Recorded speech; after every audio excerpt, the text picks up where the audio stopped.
Finally, after 62 years, we know who did it. Did what? JFK. 9/11. That's another show.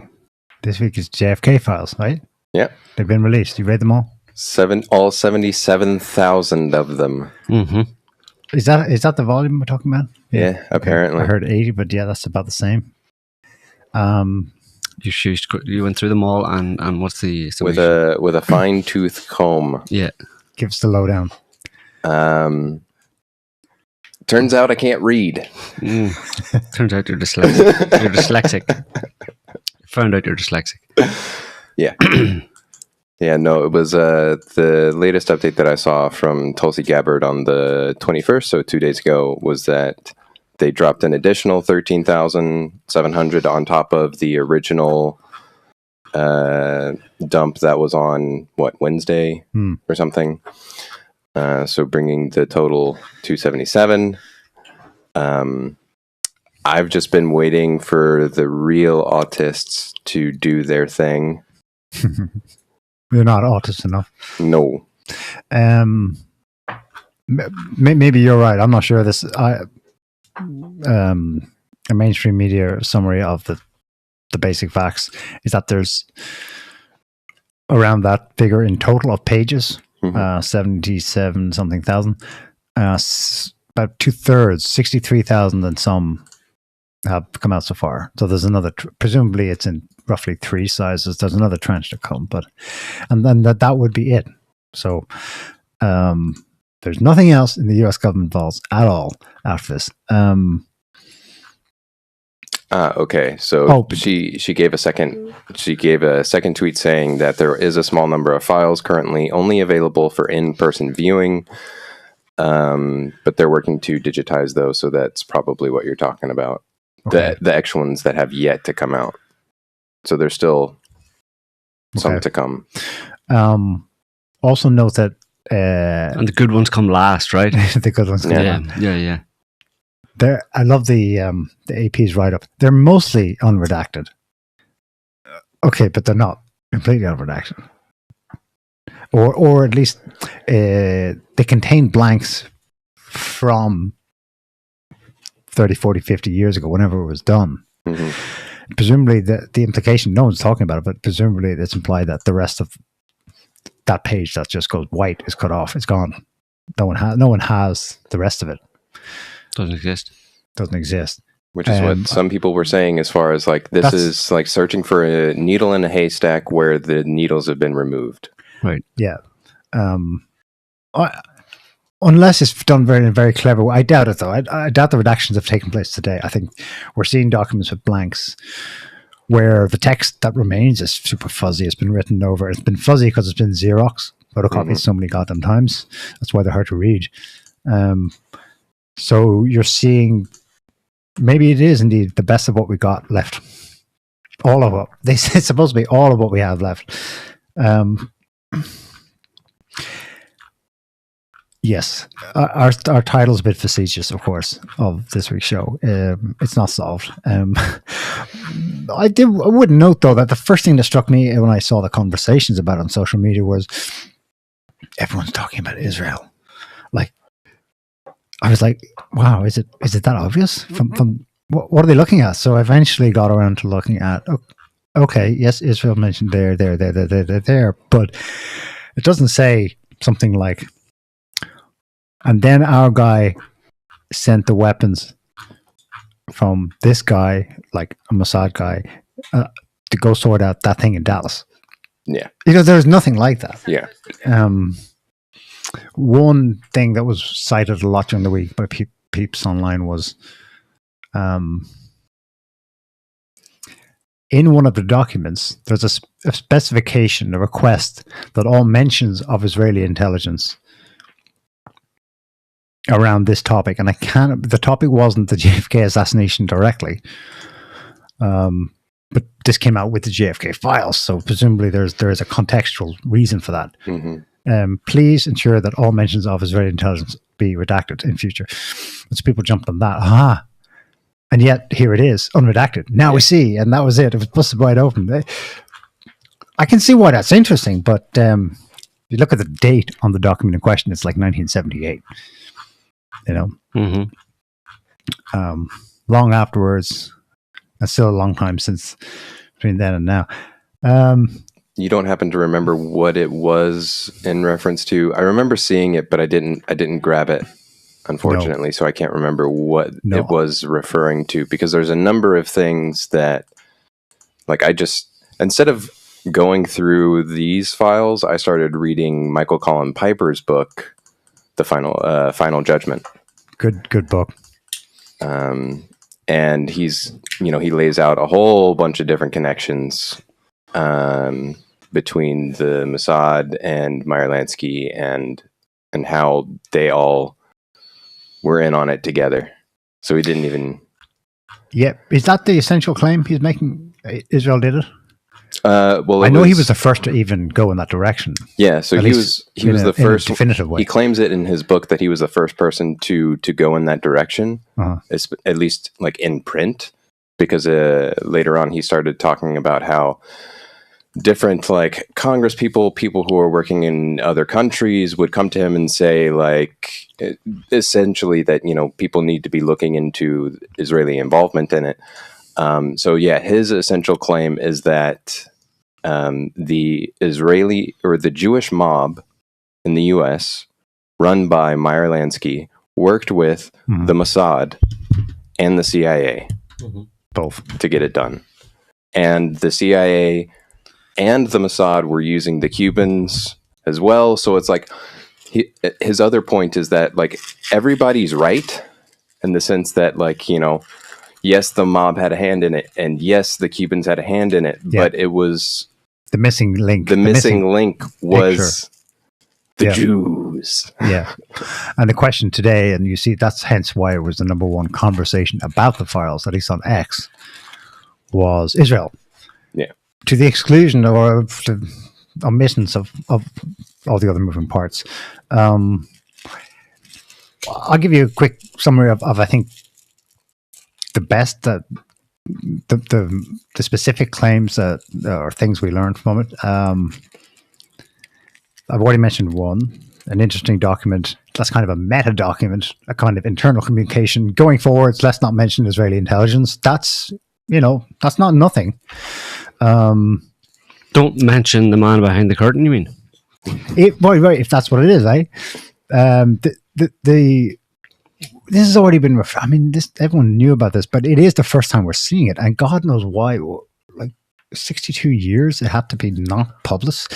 Arthur Schlesinger's memo/analysis titled "CIA Reorganizing the CIA." That's what JFK commissioned this. That's already known. The document was known, but it's only public now. This predates the assassination, so this isn't going to be about the assassination. But still, it's nice to know what we already know. He points out that at the time of JFK's inauguration in 1960, fully half of all staff, excluding the janitors and support staff, I think his term was political officers, fully half, 50% at US embassies all over the world were CIA people / spooks, intelligence people generally. And he gives lots of other reasons for coming to this conclusion, which was that by the time he gives this to JFK in mid-1963, he tells him that the CIA has established a fully functional parallel state within a state. We know that now. They were learning that then. Why on earth that particular memo had to wait so long? I suppose they wouldn't want that known. That is, that's the deep state conspiracy, right? That touches on what Mike Benz was or has been saying as far as the JFK dump goes, is that it's not so much JFK and the assassination per se as all of the other things that we now have like official CIA memos for, as far as like, yeah, sure, we went and we toppled this government and we staged protests and all these other governments. Like, we knew they were doing that kind of thing already, but now we actually have the memos. Okay, so there are lots of little confirmations in their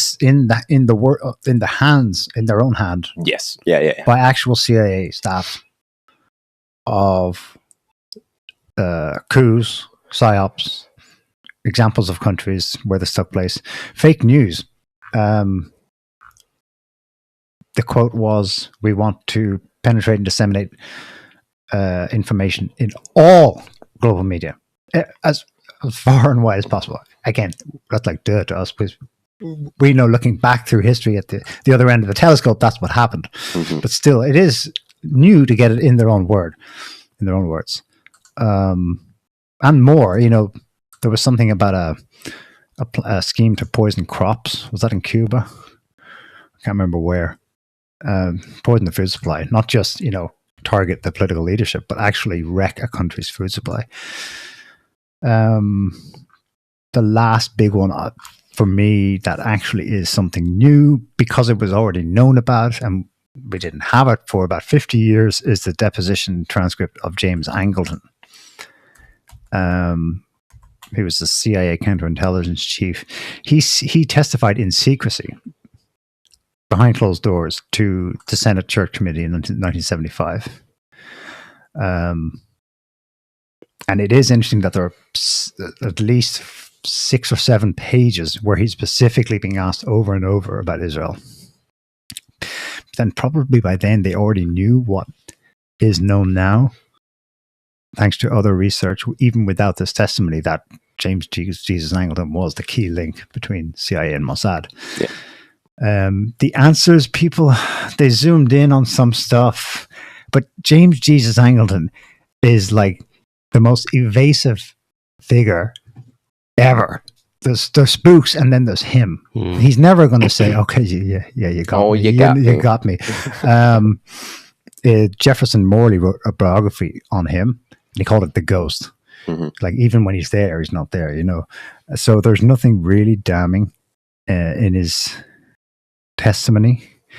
The interesting part is just simply the simple fact that the senators kept asking him.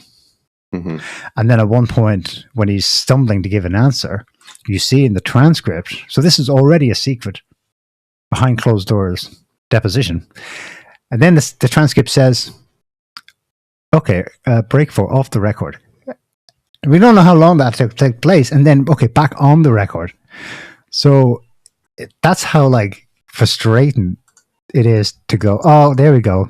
There's a smoking gun or a confession or something." Mm-hmm. It's a secret testimony. We wait 50 some years, because that was 1975, just to see the transcript of what was said, what was asked, and what was said.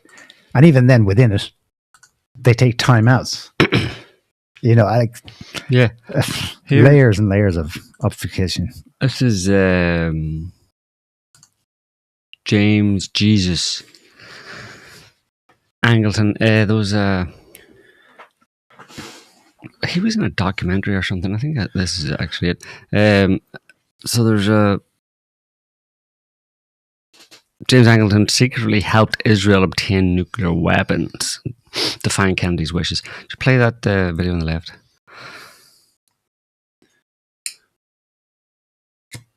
James Angleton was one of the top men in United States intelligence. When he retired at the end of 1974, he was head of counter-espionage at the CIA. His job, he said, was to protect the Western way of life and try to discover how the Soviet Union would try to undermine it.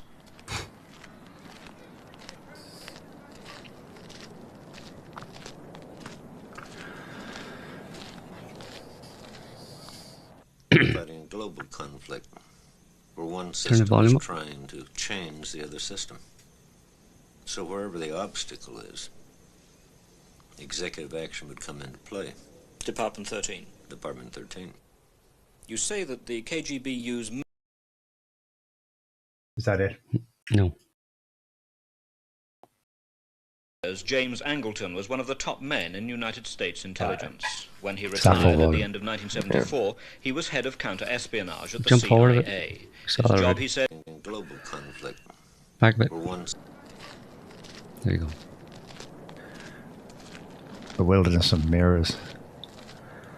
Indeed. We're fighting global conflict, where one system is trying to change the other system. So wherever the obstacle is, executive action would come into play. Department 13. Department 13. You say that the KGB use murder and assassination to achieve their ends. From the very beginning, through all of the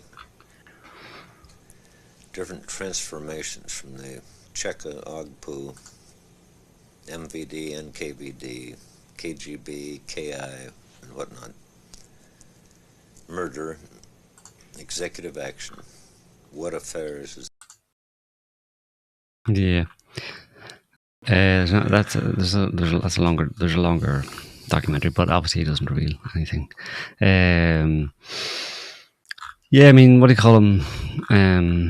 The book you mentioned. The Ghost by Jefferson Morley. No, the one you were reading. Final Judgment. Final Judgment by what's his face? Michael Collins Piper. So Israel, JFK didn't want Israel to have nuclear weapons. Israelis did. The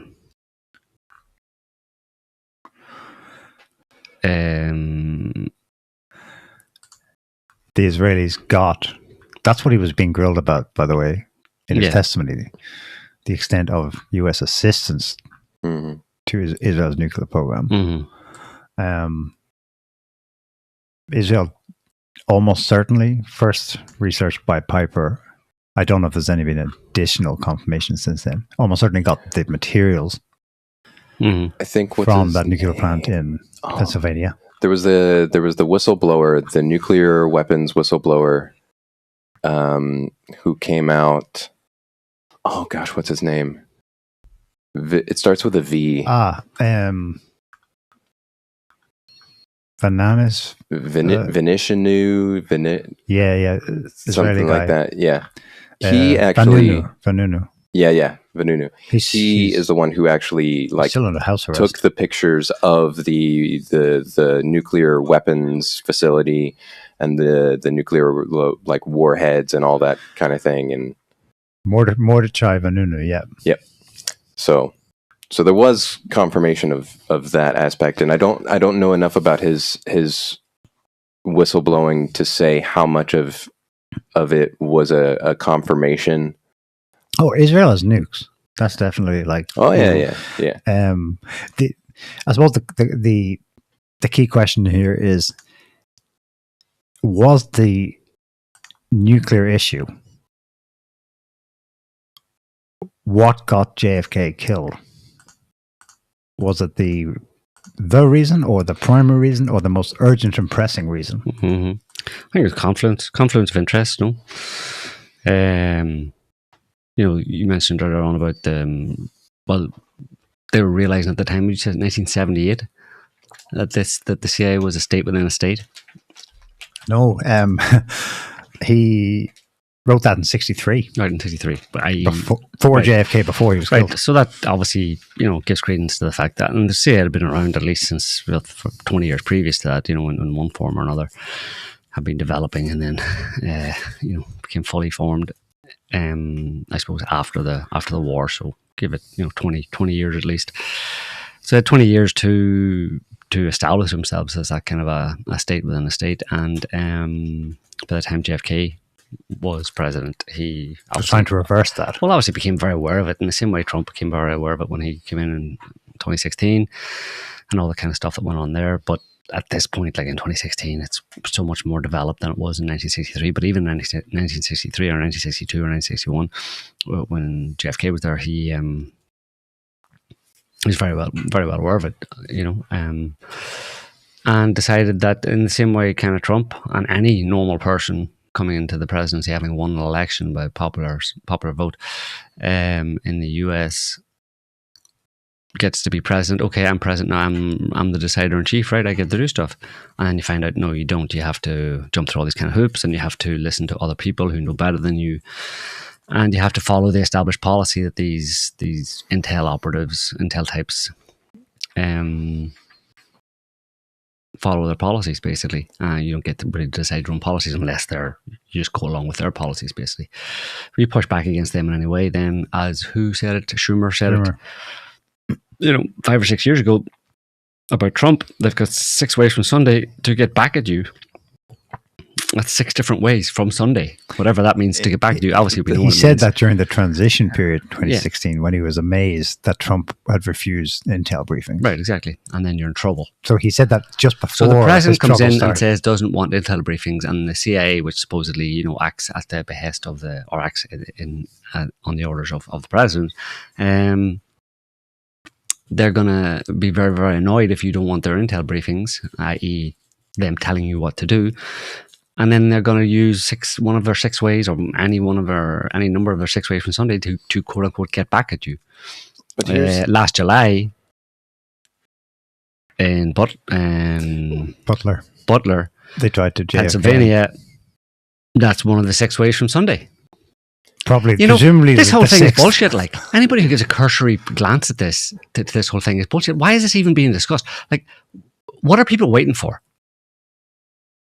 What are you waiting for, Adam, as an American citizen and as the preeminent MAGA supporter? Like, what are you waiting for? Are you waiting for Donald Trump to say it? Because Donald Trump says a lot of things that aren't true.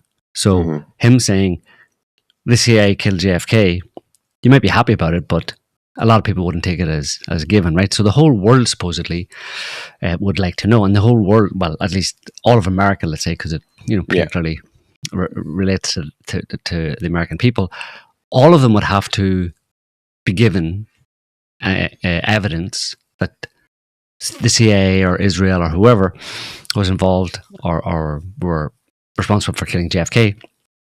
But who would that come from? Are you looking for a document that says, I killed JFK, signed the Jews? Or do you... I mean, I'd take that. You'd take that, would you? An official document, but then who's going to rubber stamp that? How's that going to be determined to be an official? No, I mean, it was always... that kind of thing is always only ever going to be a pipe dream. That is never going to happen. You're never going to get any kind of thing like that. But what I want is an acknowledgement of reality, of whatever is true. That's what I want. And who do you want to acknowledge it?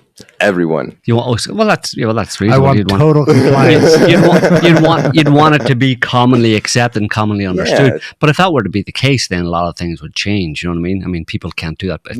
I know. The practical reality of things is that's never going to be the way that it's going to play out. And I understand that but it's still frustrating that like you have to like bifurcate your mind and be able to hold the lie in your mind as well as the truth in order to navigate the bullshit.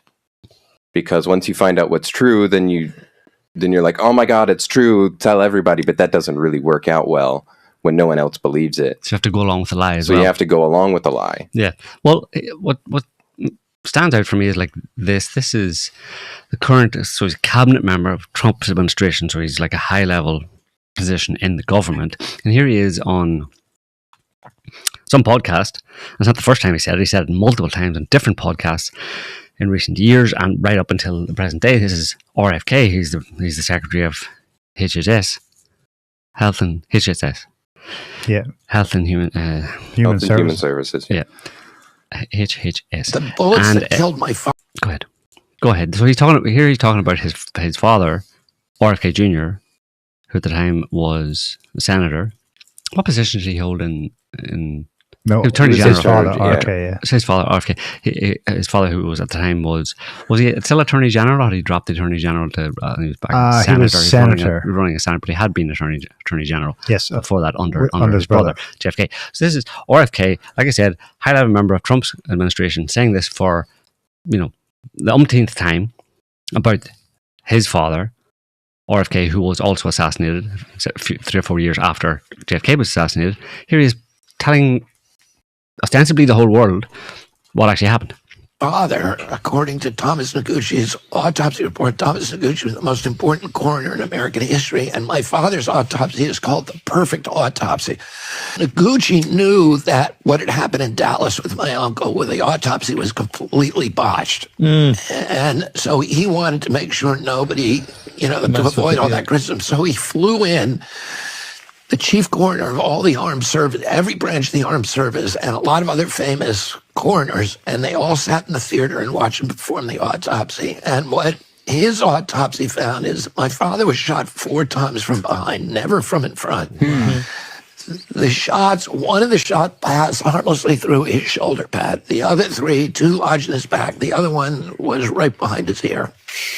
And that in each case, they were contact shots, meaning the barrel of the gun was touching his skin or half an inch from it, and they left carbon tattoos. And they all had an upward angle so that whoever was doing it was standing behind my father and holding the gun, not directly at him like that, but at an angle where you could keep him closer.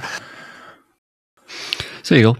So do we need RFK Jr. or RFK Files released? I mean, after that, do you need it? I mean, you can look at what he's talking about. There's publicly available information, evidence that someone, Sirhan, the guy who didn't kill his father, is still in prison for having killed his father. I need him released. He was in front of RFK Jr. Firing kind of wildly, and Blanks never fired. Well, he fired some shots, but he never fired at anybody. He never hit anybody. Yeah. And he was obviously, a kind of Manchurian candidate or under some kind of influence by intelligences. Or whole books on that and documentaries on that. So it's like it's just this weird situation where you're in this reality where there's more than enough evidence for all of these high level, like JFK, RFK, Martin Luther King. And plenty of others around the world that they were assassinated. So it's this bullshit game we're playing. Like people are pretending, or the government's pretending, or the media is pretending, or whoever's pretending that it's still unknown. When it's not. Mm-hmm. So, like, the conclusion is to go. The only conclusion to draw in that situation, the only action to take in that situation, that is only logical or rational action to take in that situation is just go with the evidence that's in front of you and say, well, anybody who has any sense knows. And do you need, what's the benefit of having some kind of official, and like I asked the question again, what is an official recognition? What does that look like? Restructuring the entire U.S. government in order to become more in alignment with like the people or values. So it's not about having an official recognition. What you want really is that would be a means to an end. What people actually want would be people who know, anybody with any sense who knows that RFK, JFK, and MLK all were assassinated by elements within the US government structures and behind them. They want those structures dismantled. They want to stop. They want to not have a unelected kind of shadow government or deep state, whatever you want to call it, running the show and acting in ways that are at odds with the interests of the people of America and the people of the world.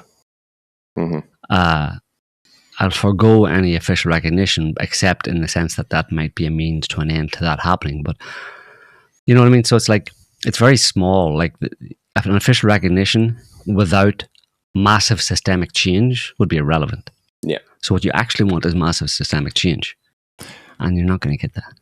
Yeah. Jack Ruby, when he was still living, he testified to the Warren Commission, I think from his prison in 1964.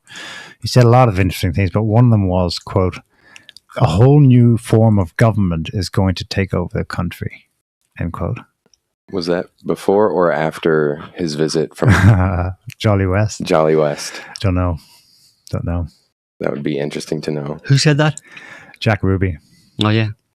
Would we... A Okay. whole new form of government is going to take over the country after the assassination of JFK. No, he's saying now in 1964. He's in prison. Maybe he has cancer at this point. I don't know. But Who did you say? Jack Ruby. In 1964, he said that. Yeah. After the To assassination the Warren of JFK. Commission, yeah. So that Right. would have been So he's after... saying that after the assassination of JFK, a whole new system of government. Yeah, he probably meant it's ongoing. And well, we're not sure what he meant because his immediately preceding statements were all about my people and the Jews and how they shouldn't. We must make sure they don't take the blame for this. This is a guy who knows he's a dead man. Why? Well, he probably didn't. Well, maybe he didn't yet. He didn't but at then that he got time. cancer and it was terminal. He got mysterious cancer. But why did he change his name from Jack Rubenstein to Jack Ruby? Jacob Rubenstein. That was Jacob, that yeah. was common then, wasn't it? More common than today to not be Jewish, Why? not appear to be Jewish. Why? Because anti-Semitism. Yeah, I suppose, or just prejudice. Yeah, anti-Semitism. But then he's a criminal. He's from the underworld. Mm-hmm. Yeah. Jack Ruby. Give myself a Hollywood name. Yeah, like my friends in Hollywood and in the mob. It's just. Yeah, that Jack Ruby. He plays was a lot hardly better. hiding his. Yeah. So if that was in 64 that he wrote it, Said it on camera. or yeah. said it on camera. Okay. Yeah. If I'm remembering my timeline correctly, which I may not be, but I'm fairly sure that it's fairly rapid succession where JFK gets shot. They bring in Oswald. A few days later, Jack Ruby kills him, and then only a few weeks later, he gets the visit from Jolly West. Yes, who declares in his professional opinion that Jack Ruby is insane or crazy or something. Or suffering from a mental disorder or something along those lines. It would be many more. It would be 1967 before Ruby died. So he would have more. He wasn't killed like lickety spit, like he did to Yeah. Oswald. Yeah. Um, But to go back to your question from earlier about, the reason for JFK getting killed and it being like it was a confluence of factors. But I think if you wanted to nail it down to a single thing, I think you could nail it to Zionism. And I say this because in the lead up to the assassination, JFK is working to get the American Zionist Council registered as a foreign agent. Mm-hmm. They go through a whole months-long process of rigmarole trying to stop that from happening, but JFK is firm on wanting it to happen. So then they create AIPAC, and they say, okay, we've created a new entity, so we don't have to do the FARA thing, right? And they say, no, you still have to do it. And AIPAC. So that's all going on. And they say, but if we do that, that will be more or less like a turning point in like Zionist perception in America. Like basically that would be the end of Zionist influence in America. That's how they portray it. So you have that going on. Meanwhile, you've got the nuclear program being built with the Frenchies bringing over the technology to build the Dimona facility, which was an existential thing for Israel because, they're trying to steal a bunch of land from people who don't want to have their land stolen. Meanwhile, they're surrounded by all of these Muslim countries, and they're not above, like they bombed the British embassy. Like they've done, that's just like one of dozens and dozens of at that time dozens and dozens of terrorist acts. Yeah, after the and Second World murders War, yeah. and assassinations and things They assassinated that they UN did. Yeah, the Stern gang assassinated the UN, Swedish United Nations kind of envoy to the Middle East to try and sort out the Arab-Israeli conflict. Okay, now came along and shot him. Okay, but now you spoke earlier about the madness of trying to bifurcate your mind with truth and lies. Go back and listen to RFK and his Israel flag waving. Does he not know that, or has he bifurcated to the point of oblivion that he's not aware that his own father, in your scenario, was RFK maybe less so, but JFK, whatever, bit of both. Mm-hmm. That a central or key element in it is Israel. Does he not know that? Does he bifurcate his mind? What's going on there? So have a listen to this. This is Trump. It's not Trump. It's secondhand, but it comes from Napolitano talking to Judge Napolitano, as we know, ex-American judge, now has a podcast. He's interviewing Jeffrey Sachs late last year. And he's relaying the story of when he asked Trump in his first term why he blocked the scheduled release of the files we're seeing now. And this is what he says was Trump's response to him. In my last conversation with President Trump in the White House, he called me a lot. And this is after January 6th. So it's 2 weeks before, or a week before he's leaving office. He wanted to run past me the names of people he was going to pardon and sentences he was going to commute. He wanted my opinion on them. Some of them I knew. I said, "How you doing?" He said, "Not too well." And he went off into a tangent about what he thought happened with the election. I said, "You made a promise to the public many times and to me privately that you haven't kept." What? I'll take care of it right now. I said, "You promised you would release the records of the JFK assassination." He said to me, "Judge, if they showed you what they showed me, you wouldn't have released it either." And I said, "Who's they and what did they show you?" And then he said, "Judge, someday when we're on the phone," and then he raised his voice, "and there aren't 15 people listening to the phone call," back to a normal voice, "I'll tell you." Oh my God. I mean, this makes it sound even worse. Who are they? Probably somebody in the intelligence community. What did they show him? JFK's brains blown out? This is it. It was said by one person that after the Kennedy assassination, there has been no president. They have only been factotums of the system since then. Yeah. It may well be the most decisive event in modern American history. Mm-hmm. So now, yes, we've heard Bobby Jr. say it over and over, but you have to make that square with, assuming this is accurate, with Trump saying, no, you don't understand.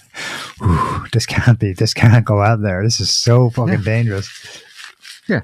National security applies to Trump as well, as much as all the MAGA people, looking at you, Adam, would love to think that Trump is here to clean house and drain the swamp and all those other terms.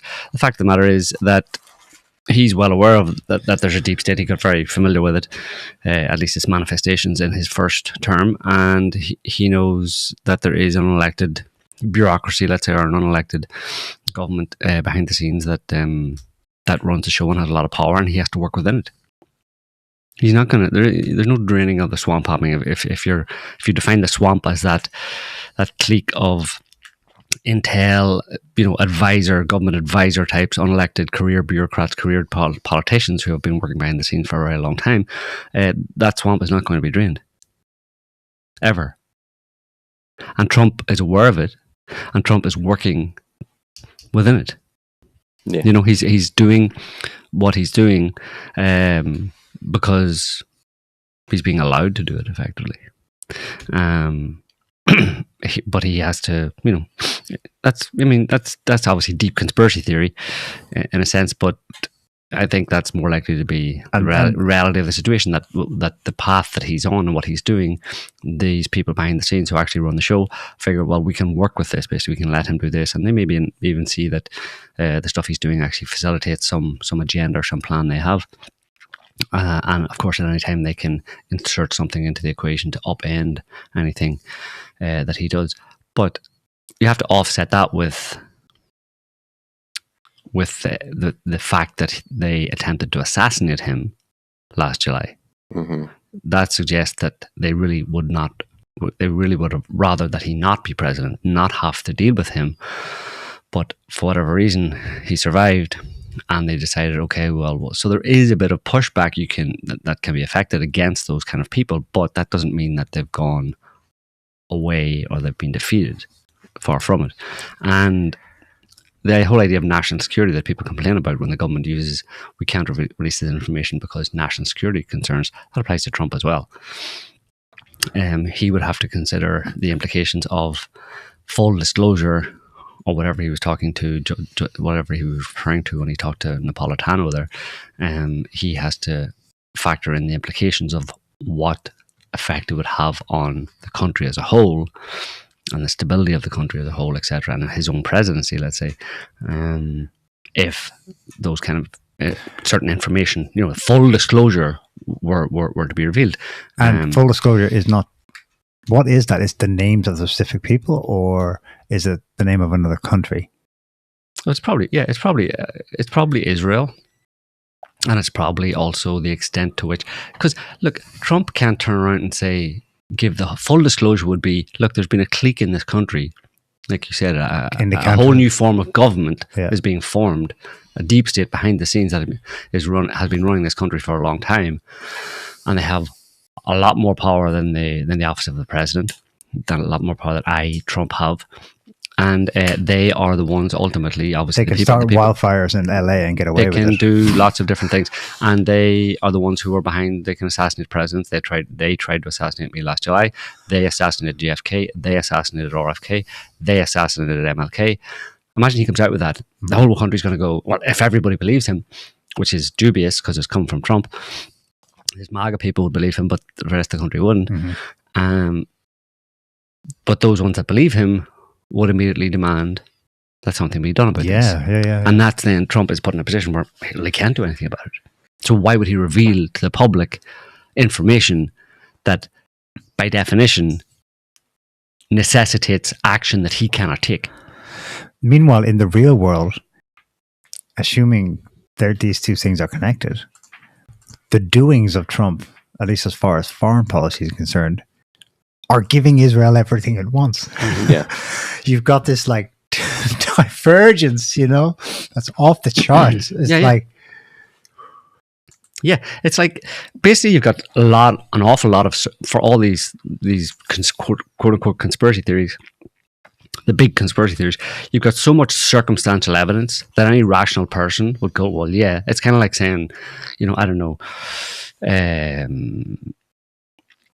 so my car went missing the other day, and beside the car, where the car was, I found a little book of gypsy curses, and what else do gypsies have?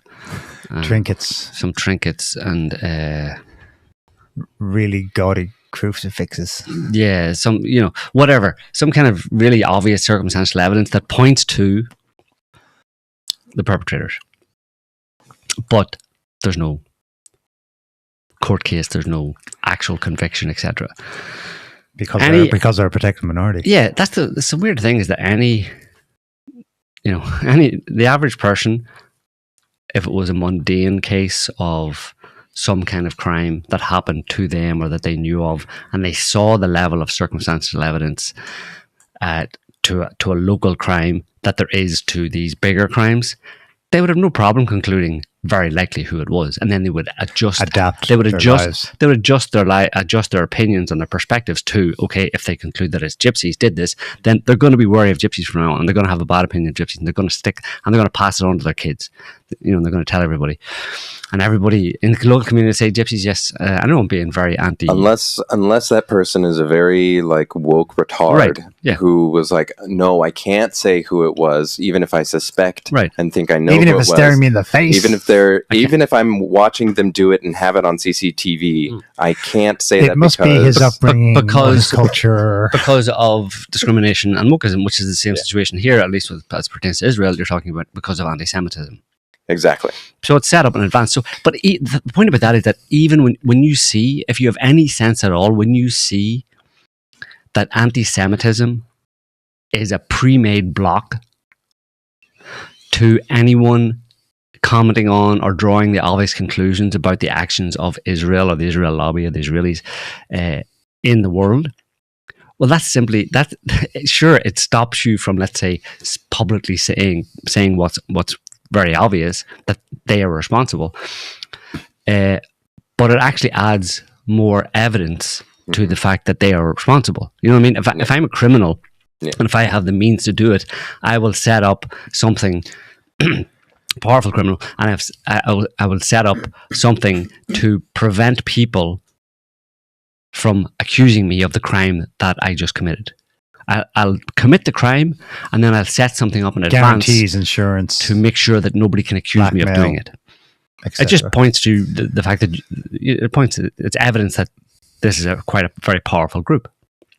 And then you get back to Trump and wonder why Trump isn't outing those kinds of people. Well, for the same reason. Okay, this is have a look at this. This is a different topic, but feel free to come back to that if you want. A different topic, but related. But it's the methodology that you have to keep in mind. So this is about the Epstein files being released, ongoing as well. There's another tranche to come. CNN report, FBI. Let me read the headline first. Just the whole tenor of the article is like this headline: FBI's weekend work. Redact the Epstein files. I was thinking, Jesus, well, there's going to be maybe a bit of hand wringing in here. I mean, that's not okay, is it? No, the entire article, okay, carry on, Dan, is that the CNN has been told that FBI agents are working around the clock in 12-hour overnight shifts on a frenzied mission this week. Their urgent work isn't an impending national security threat, or is it? But instead reviewing documents and other evidence in the investigation of Epstein to make redactions before the DOJ releases them publicly, according to people familiar with the situation. So someone leaked this to CNN. It's to solve a problem, blah, blah, blah. Then in the White House, no, it's not that their problem. Yes, Pam Bondi touted the release of the files, but agents have been ordered to set aside investigations, including some related to threats from China and Iran, to help complete the redactions.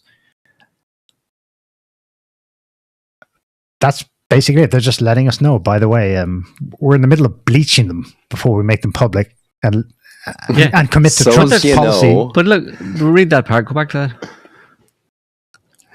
The frantic effort is trying to solve the problem largely of the White House's own making. Trump allies spent months fanning conspiracies over Epstein's suicide death and whether the government was holding on to information that could expose prominent people who have been involved in his alleged crimes. So the frantic effort to redact the information was provoked by the White House because the White House was fanning ideas and claims about Epstein and powerful people who might be connected to him. So that caused a problem because now the FBI has to go and redact any names from these Epstein files in order to protect those people from unwarranted accusations from the public as a result of Trump and the White House big upping the Epstein files. What kind of horse shit is that? I know, and they just say to you, like, we're just taking care of business, matter of fact. Because there's no shame at all. The implication is that it's mob rule, right? The implication is that from CNN is that, like they've said, these are the deplorables, right? The people like you, right? The MAGA people who would, get their firebrands out and their pitchforks and stuff at the first. Tar and feather. Yeah, exactly. Yeah. If files were released that included the names of individuals, they're so stupid that they would just see that name in an Epstein file and they would go and burn down the person's house even if the name was just like, oh, Epstein had a cup of tea with this guy that day. This is almost certainly leaked to CNN. The White House in the last few months has complained about repeated leaks. And remember, CNN is saying our FBI agents and they've been ordered, and our informant tells us, and they're actively working with Pam Bondi's DOJ. So think about it for a second. You've got Pam Bondi in charge of the DOJ, a Trump pick, MAGA. You've got Kash Patel and Dan Bongino in charge of the FBI, Trump picks, MAGA. There's hundreds, or I don't know how many, they didn't say, let's assume hundreds of their staff currently bleaching the documents that Trump's promised release. Did Bondi and Patel and Bongino order that? I seriously doubt it. This is an example of the parallel government. Mm-hmm. It's work. It's got FBI on the title, but it's the parallel government. I seriously doubt they themselves are going, okay, we have to bleach all this. Unless they come to the same understanding once in government now that Trump does, that actually the truth presented here is too dangerous. For sure it is. For it is, because it ties back to Israel again. Because Epstein is Jewish and he was Mossad.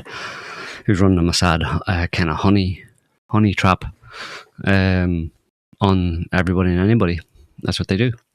We've talked about this before. We can justify, if you put yourself in the position of the Israelis, then, and you have this Holocaust business that's in your collective memory, and you have this whole never again thing, and you set yourself at odds against the rest of the world, all the rest of the boys, basically. Bondi's a Zionist too, so it's no stretch in my mind for her to see like some of the information contained in there, and then someone telling her like, if you do this, if you release it, you're going to increase anti-Semitism. You're going to increase the anti-Semitism. You're going to give them fuel that they're going to then try and start a new Holocaust or whatever bullshit. Yeah.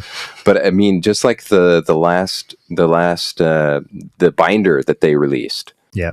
It's a whole bunch of redacted names, even though we already have all that. Like there's a whole bunch of things that were redacted that we already have unredacted. So I'm wondering, like, is it going to be the same thing? It's like a bunch of shit we already have and we already knew that they're just redacting because they fucking retardation. Because it forms the official record. Yeah. But all that shit's in the official records. Like, that's what I don't get. Right. Like, Epstein specifically, CNN saying, like, he was an alleged criminal. It's like, no, motherfucker. He trafficked kids and was convicted, and women, and was convicted. Mm-hmm. His alleged crimes, like his alleged crimes, was selling kids and women and trafficking and getting like rich, powerful people like to buy his stuff. Like we know that it's in the court records. We just want to know who he was working for, because you've already said it's on record. Acosta said, but that's in the records too. That's in the court documents because the witness testimonies name the names. Mm-hmm. All of this is super simple. Like all of this is super simple, and it actually and it answers your question. Like how does JFK rationalize, him knowing that he's obviously looked into the murder or the assassination of his father and of his uncle. He knows what went on, and he probably is aware of the possible Israeli connection, all that kind of stuff. But all those people, including he's acting when he's out there. That's supreme acting when he's waving the Israeli flag and super friendly with Shmuel, whatever Rabbi Shmuel is. Shmuley. Super friendly with him. Oh yeah, he was the one financing. He's my spiritual guide. Whenever I have difficulty, I go to him for spiritual advice. Like, maybe he's not really doing that, but he's putting it out there. Yeah. Well, that's how fucking close I am to the Zionist movement. Yeah, well, I mean, he said he's on record. That's a hell of an act to hold up. If in the back of my mind you actually know they killed your father. Well, who's they? Did Rabbi Shmuel kill his father? But that's the gist of the reason why there's still a gulf in why there's still interest in this being released at all.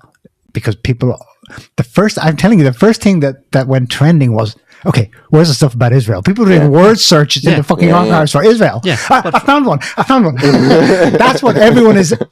But from JFK's point of view, or RFK's point of view, RFK Jr.'s point of view,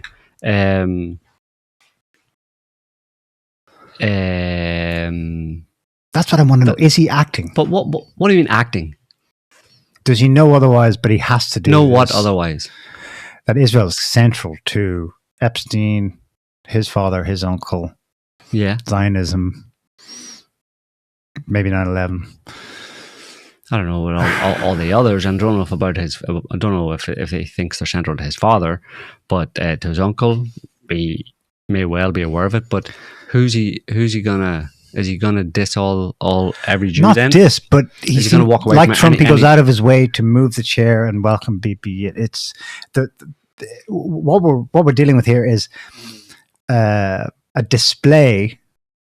And Tulsi Gabbard started doing it as well. It's not just not talking about the topic or avoiding dissing it anymore because now I'm in government. It's actively doing favors for ingratiating, helping.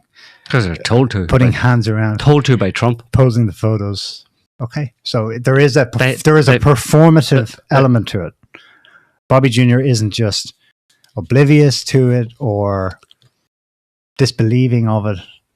Well, it wouldn't have been a direction. It wouldn't have been a direction from Trump. They all do what Trump tells them to do. That's what they say. No, what I'm saying is that this, like Bobby's performative things, nice to Israel. Like being nice to the Jews and stuff, being nice to Israel, he was doing that before this, before his involvement with Trump. Like this has been a long-standing thing of his, which is why I'm like you. Like, is it just that he's been brainwashed? Well, he's on record as having kind of explained it that if we don't have Israel, then we lose the Middle East, and Russia and Iran and China, in particular, Russia and China move into the Middle East, take it over, and America's done for. Okay, so and that explains everything. Like, I mean, you can sum all of it up by that, and that goes back to the inception of the State of Israel in 1948, and then the plans for it well before it under the British in 19. Therefore, every time Israel's name comes up in some scandal, atrocity, something going back 50 years in the United States, I turn a blind eye because we need them. Yeah. That's the reality. Like, that's the reality we live on. Not only because we need them, but also because they have us by the balls. I need them. I need them because my balls are in a vice, and if I stop needing them, my balls are gone. Yeah. Okay. If I act in any way against them, then I'm done. It's the quintessential, Jewish conspiracy theory. So what you're saying is, it's the one thing you're not allowed to talk about. It's the one thing. It's the extreme end of the spectrum of conspiracy theories that you're not allowed to talk about that are derided as to the extreme, basically. And that's the one that's not always, but that's the one that in this case, that's one that is actually true. You know what I mean? It holds the maxim of the one you're not allowed to talk about, or the one you have to talk about the least, is the one that is the most true. Not always the case, but in this case it is. It's right there. I mean, it's all over the place. And we've gone through this before. You can have a rationale for it. I can explain it all. I can explain it all without resorting to conspiracy theory. Like, economics, not without resorting to conspiracy theory. It would still be a conspiracy, but I can justify the conspiracy theory. So that people who would say, "Oh, that's an outlandish conspiracy theory," it's not outlandish at all. It's a conspiracy theory, and they're involved in conspiracy, but it's not outlandish. Like, it's not crazy. I mean, that's how you undermine anybody who tries to dismiss you by what you're saying or your perspective on a certain topic as being a conspiracy theory, and therefore it's by definition ridiculous. It has no basis. It has no logical or rational basis.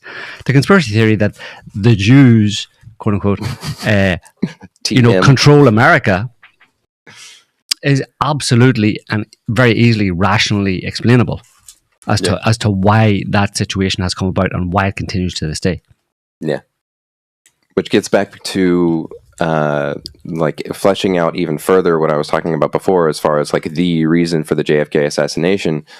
Alejandro in the chat reminded me that JFK was also fighting Ben Gurion on an Israeli nuclear program, and because JFK got this information from what was his name? The guy that was talking about how the CIA had were overstepping their bounds, basically. Schlesinger? No. Maybe. Well, at any rate, so he's getting that information, so he knows that they're doing things that he doesn't want to do because they are basically taking over state functions, usurping presidential powers. So he wants to do away with the CIA. So I'm wondering if already at that time the CIA has more involvement than I'm aware of with the Mossad, in terms of being forward thinking about how they're going to be able to control the geopolitical chessboard, and using the Israelis to control the Middle East in order to do whatever, and maybe even like have them be the proxy by which they go out and do other things. Totally. And the British too. Yeah. Angleton, there's a clue in his name. Angleton. He cut his teeth actually during World War II. He was based at British Intel HQ in London.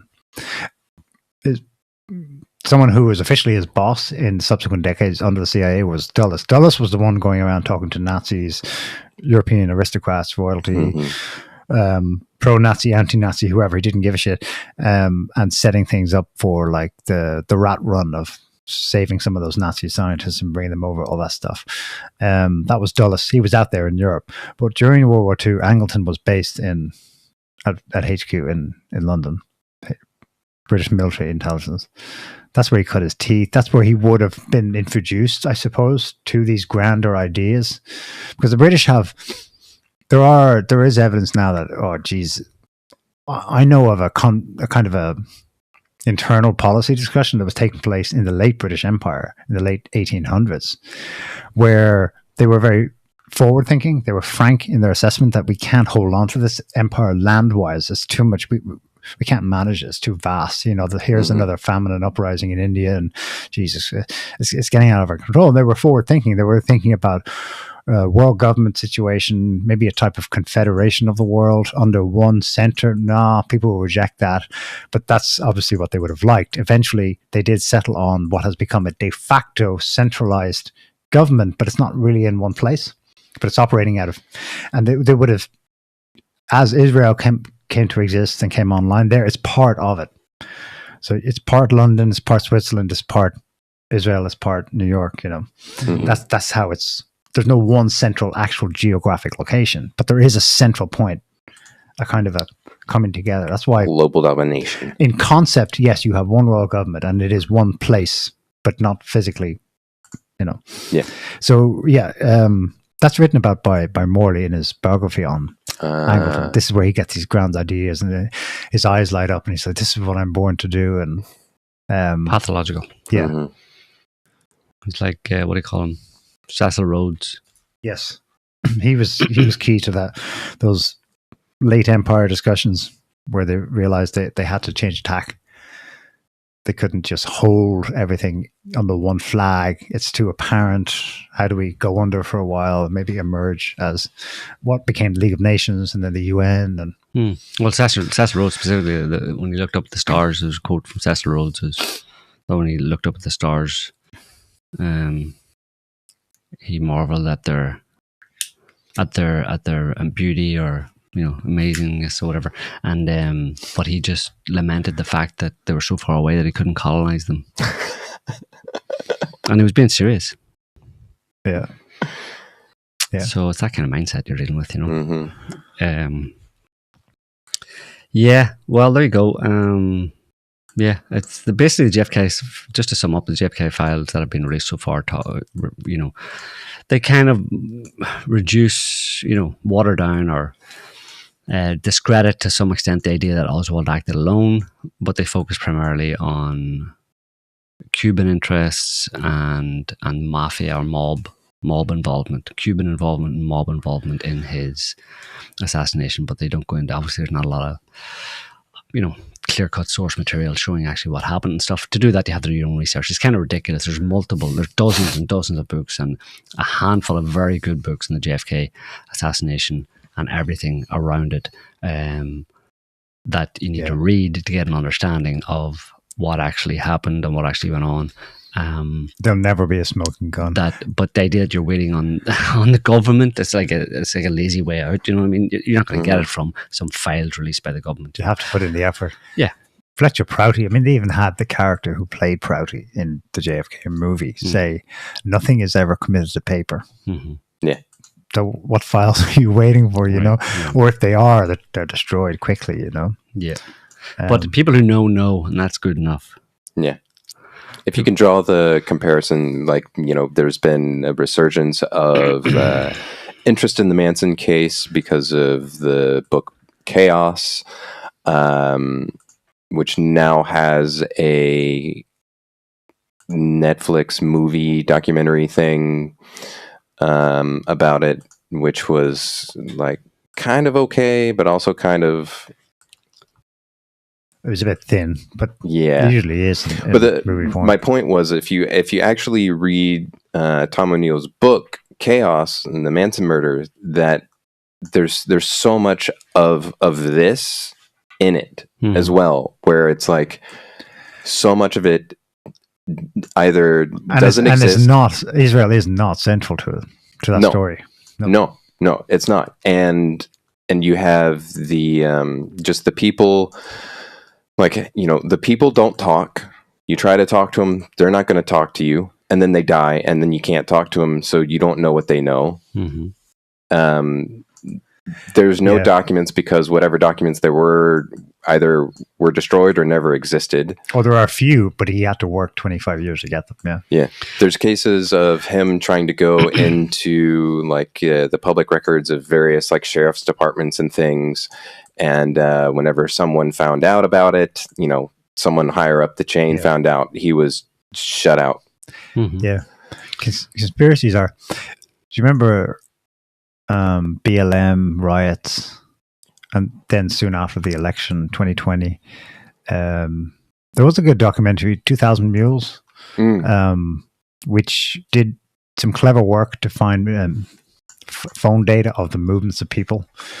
They found an enormous number of them. We're talking hundreds of people overlapped. They had been mules for the election, and they had been key during the riots in Minneapolis and Detroit and wherever else they took place. And the conspiracy, those people would just be almost instinctively and naturally bent and adaptable to the emergence. They kind of get a signal and they go, oh, this is my game. A current one that's going on would be the Tesla arson and property damage being done to Tesla vehicles and car dealerships and stuff. Those people, a memo didn't go out necessarily and start, and they didn't probably get funds. Okay, here's your job. Go do it. It just organically happens because those kinds of people are so they're as one. Well, if you're going to steal an election, it has to be mules. It's got to be mules thing is going to be coordinated on the BLM riots. So I wouldn't be surprised if the Tesla dealership stuff was. Some of it, I think I can see like coordination, and someone was saying like that there's accusations of some people getting paid to do different things. Like some of it I can understand, like, the mass groups of people standing outside Tesla dealerships with their sign like Trump is a Nazi, me. Like all those people, like, yeah, I can see that being like part of the organizing factor. I can also see maybe some of the destruction being spooks behind it. Sure. But as far as like the people who are being caught like keying Teslas, who are being caught like, burning them, shooting up they're like people are easily programmed. They're getting the book thrown at them. You're talking 20 years, terrorism charges, a whole shebang. So if you're getting paid for that, like For sure. You better be getting some mills. Yeah. Exactly. And lawyers. The bottom line with the JFK assassination and the Epstein files and any activities, the evidence for which is any Israeli activity or activities like that the Israelis are involved in, the evidence for which is abundant and available to any rational person. Circumstantial evidence, no smoking guns. But the bottom line with that is the reason the Israelis do that is because you guys, i.e. Hitler and the Nazis, made us do it. Right? You all went all Holocausty on the Jews as a people who walk alone and have been the chosen people, supposedly, as ordained by their God. So, and this is what you forced us to do to protect ourselves, so that never again, never happens, never again. Just don't mention the 51 documents. That was also part of it. They were forced to do that. They were forced to do it themselves. Huh? Well, they were forced to cooperate. Yes. Oh. Well, what are they going to do? There's nothing you can say that trumps Trump's Holocaust. Okay. And au-dessus, c'est le soleil. Exactly. As a famous French comedian said. Exactly. So you all fucked around and now you're finding out. Well, and I'm speaking here as a Jew. As a Jew. Well, okay. Speaking of him a two Jews in particular, you got Ben Shapiro. That lovely little. I'm gonna refrain from using my colorful language. Yeah. He podcaster. Yes, podcaster. That's a polite way of saying it. He said that he doesn't care about what's in the JFK files or who killed JFK because that was 60 years ago, and fair enough. Yeah, it's been a long time. Like that in itself is a little bit more data, which is like, all right, okay. I will take that all day because then you don't get to use the Holocaust for shit. No. Holocaust trumps time too. The Holocaust is timeless. No, that was 80 years ago. No, you don't understand. It's eternal. Yeah, but you're all doing it again. All you guys are always about to do it again. It's the never again thing. You're all about to do it again. Like, I mean, look at all the anti-Semitism going on. You know what I mean? It's so bad that the secret kind of like what's it called? Unconscious anti-Semitism that just fills the mind of every guy. It's so bad that we Jews have to actually go out and commit anti-Semitic attacks in order to highlight the fact that you're all very anti-Semitic. Like, we have to go and paint swastikas on Jewish headstones and all because that kind of stuff. You don't do it. Because you don't do it, but you're thinking about it. So I'm just bringing it. I'm just bringing it out of you. We're just bringing it out of you. We're just showing the world and showing you what's in you to do. Yeah. And we're going to keep reminding you all the time that you're about to do that again. And we have to protect ourselves. So we need Epstein. Epstein is a honey trap to get information and blackmail intelligence on anybody and everybody we can in order to control them. And we need to infiltrate the US government and pretty much every other government around the world to one extent or another, all the major ones. And we need to have serious influence over them all. And that's what the blackmail, Epstein type rings are for, to control governments to prevent y'all from going all Holocaust again. And because otherwise, it's existential for us. And, that might be start to sound like a narrative that's kind of circular and very convenient, and it could almost turn into power for its own sake. You may actually, we the Jewish community may actually end up, just getting addicted to the power and the control and forgetting all about it. And even when to the point where we have completely, nullified the possibility of there ever being any kind of an attack on Jews or any kind of serious anti-Semitic problem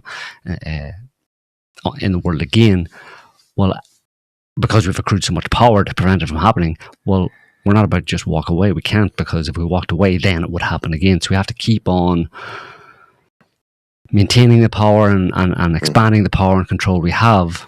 And yes, you could say that becomes addictive and pathological, and we're just ultimately obsessed with having power. And it creates the thing that you're trying to prevent. And it actually creates the thing we're trying to prevent. But that's, whatever. That's why I go to a shrink. That's why I go to my shrink to try and work this out. But he doesn't understand either, because he's a guy as well. So that's all right. So the other, at least my Jewish shrink actually understands me. Yeah. The other Jew that I was going to mention was Chuck Schumer. Yeah. Chuck Schumer, who Trump derisively calls Palestine Schumer, because he's so pro-Palestine. Well, he says that. Meanwhile, he is on stage. Where was that? I saw that clip. That was at APAC, but was it recent? I don't know if it was recent, but let's just let me send that to Damia and have him play it for all the fine folks out there. Because what he says is really interesting, because one of the things that they always talk about is that the reason why the Palestinians are attacking them is because they're anti-Semitic and they hate the Jews. And this is an interesting take, if you want to play it. The view of Palestinians is simple. Well, the Europeans treated the Jews badly, culminating in the Holocaust, and they gave them our land as compensation. Of course, we say it's our land. The Torah says it. But they don't believe in the Torah. So, that's the reason there is not peace. They invent other reasons, but they do not believe in a Jewish state. And that is why we in America must stand strong with Israel through thick and thin. We must, because that is the reason, not any of these other false shibboleths, why there is not peace in the Middle East. Too many people don't understand that here in America. So there's no peace in the Middle East because the Palestinians don't believe in the Torah? Exactly. Yes, that's it. But why would they? That's my God's better than your God. My God's shit hot and yours is diddly squat. So that's the Biden administration like foreign policy, like might makes right basically. What we say goes, and we're taking your land and fuck you. Trump's too. It's bizarre. Like Americans are so ignorant. Like there's such a mind job being done on it. Like the whole Israel-Palestine thing is so simple. Like in Hamas, all the derision of Hamas completely comes out of Israel, and is taken up by people like him in the US and even Trump and all that kind of stuff. Because it's bizarre. Like what Hamas there's a rough analogy or comparison you can draw between Hamas, i.e. Hamas are just Palestinians. That's all they are. Call them terrorists and all that stuff. They're just Palestinians. That's why Israel just killed everybody. Yeah. Because they made no distinction between Palestinians and Hamas. Because they know Hamas is part of the Palestinians. And the Palestinian people are on their land, of what's left of it, and their whole thing is, we want our land back, you stole it. Americans took the same approach to the British. Like they saw it as their land. They got there first, they took it, and the Brits wanted to take it from them, so they kicked the British out. So it's like it's a very common thing throughout history of people doing whatever's necessary and fighting to the last to defend their land. That's all it is. But how do you get to the point where you call people who do that terror? Of course they do it all the time. Call people label people as terrorists for doing that. Their land, but Joe. But the American, like every single American will be doing. If every single and some people have said that, but you're not allowed to say it so much. People have made that comment that if I was a Palestinian, I'd be quote unquote a member of Hamas. Anybody can say that, at least has some sense. You know what I mean? But then, so the approach Trump's taken is basically, look, yes, it's all complicated and stuff, and maybe they know this privately behind the scenes, but they're just pushing forward. Look, ultimately, might makes right. Israel is the dominant power in the Middle East because America supports it primarily, and America needs Israel as its unsinkable aircraft carrier in the Middle East to control the Middle East for geopolitical reasons against Russia and China. And we just need to move forward. You know, the whole Palestinian thing, let's make that a part of history. Let's create a new, let's stop the conflict. A golf course or resort. Yeah, let's find some way to move on and just accept the reality of the situation, and historical grievances and right and wrong. That's all irrelevant. Trump never even talks about that. Like, you never hear a word from Trump or any of them in his cabinet about the basic reality of the Israeli-Palestinian conflict, which is that Israel stole their land. Is there any room for bringing that up, or maybe giving some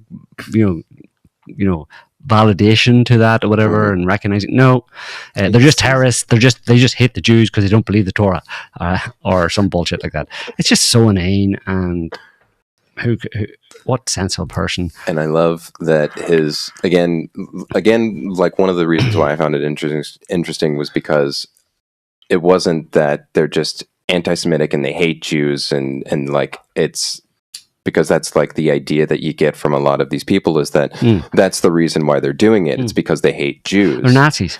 They're Nazis. They're Semitic Nazis. And here he is saying that, it's not that, it's the fact that they're not Jews. Yeah.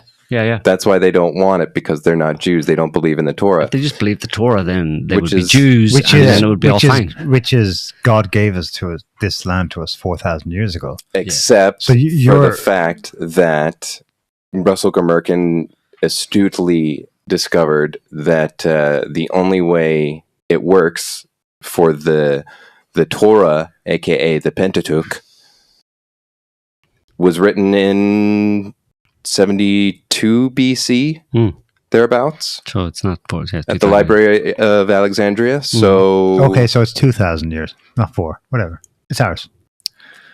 That's the trump card. He said, and all those other shibboleths, like this thing where we came in 80 years ago, whatever. We didn't. We have the Torah. We didn't do that. 80, bullshit document. 80 years. What he's saying is 80 years ago, we found you on our land. Get the fuck out. Yeah. Yeah. So it's just that's the thing. It's like it was never their land, ever. Yeah. Not even going 2,000 years ago. Yeah. Not even 2,000 years ago. They might have been around, whatever. But that's obviously that history is very complicated. And like Shlomo Sand wrote the myth of was it the myth of the Jewish people or the myth of Israel? Myth of Israel. It's called the Myth of Israel, the book. I think so. Yeah. Never really existed. That's all just gloss to justify a land grab, which ultimately comes up to the top level narrative. It's all about power, geopolitics, and ruling the world. That's the bottom line. Meanwhile, related topic. It looks like Israel has broken, and this time I really mean like it has broken the ceasefire with Hamas. Yeah. Bombing the shit out of a refugee camp in Gaza. No, it's one of those update pages. Whatever. You don't need to show that. Ceasefire. Well, that's it. Yeah. Yeah, I thought that was a rolling coverage. Happened on Tuesday. 500 people killed, half kids. Half of them kids. Yeah. All because Hamas wouldn't release the hostages, but they were releasing the hostages. But they didn't release the rest of the hostages because they were Israel was demanding. Even Trump, I think, was saying something along the similar lines, where that like the red line was they had to release the entirety of the rest of the hostages, which is like the only bargaining chip that they have in terms of getting any kind of deal. So you were telling these guys that your red line is that they have to give up all of the chips, all of their cards. Remember Trump talking about Zelensky not having any cards? Yeah. That's what they said that they wanted for Hamas. Yeah. That's one route for you and one route for me. I remember the holdup was with Hamas releasing more was that Israel started blockading again. Yeah. So there's no food or power getting into the north of Gaza. Yeah. Anyway, Conor McGregor is going to be the next president of Ireland, apparently. MAGA. MAGA. Make Ireland great again. Great again. That's a Scottish accent. Conor McGregor calls for full support of Israel. Yeah, so Conor's going to be the next. No, he's not. He's not. Well, maybe he is, but it would be hilarious. It's such a sign of the times. Conor McGregor he's a low level person. Scumbag. He's an inner city Dublin rat. And by rat, I mean rat. He's just a yob. He's a thug. I don't say that, just like as an offhand comment. That's an accurate description of him. He's literally just a thug. I mean, there's not many people in the UFC who are, much more than thugs. You know what I mean? Maybe a few. There's a few. But not many. But he's one that stands out as just, he's just a guy who just, beat you up in a bar because he doesn't like the look of you. That kind of thing. That kind of a thug, Start fights for no good reason. Get drunk, do a load of coke, hire some prostitutes, and then go out and beat up some people because you feel like beating people up, So it's like Tommy Robinson. Yeah, he wouldn't be anywhere near as intelligent as Tommy Robinson, right? He's got a head. A question. Yeah. The question I had was, because I saw that Conor went to the Oval Office and, was talking about the immigration issue in Ireland, and then he announced his run for presidency.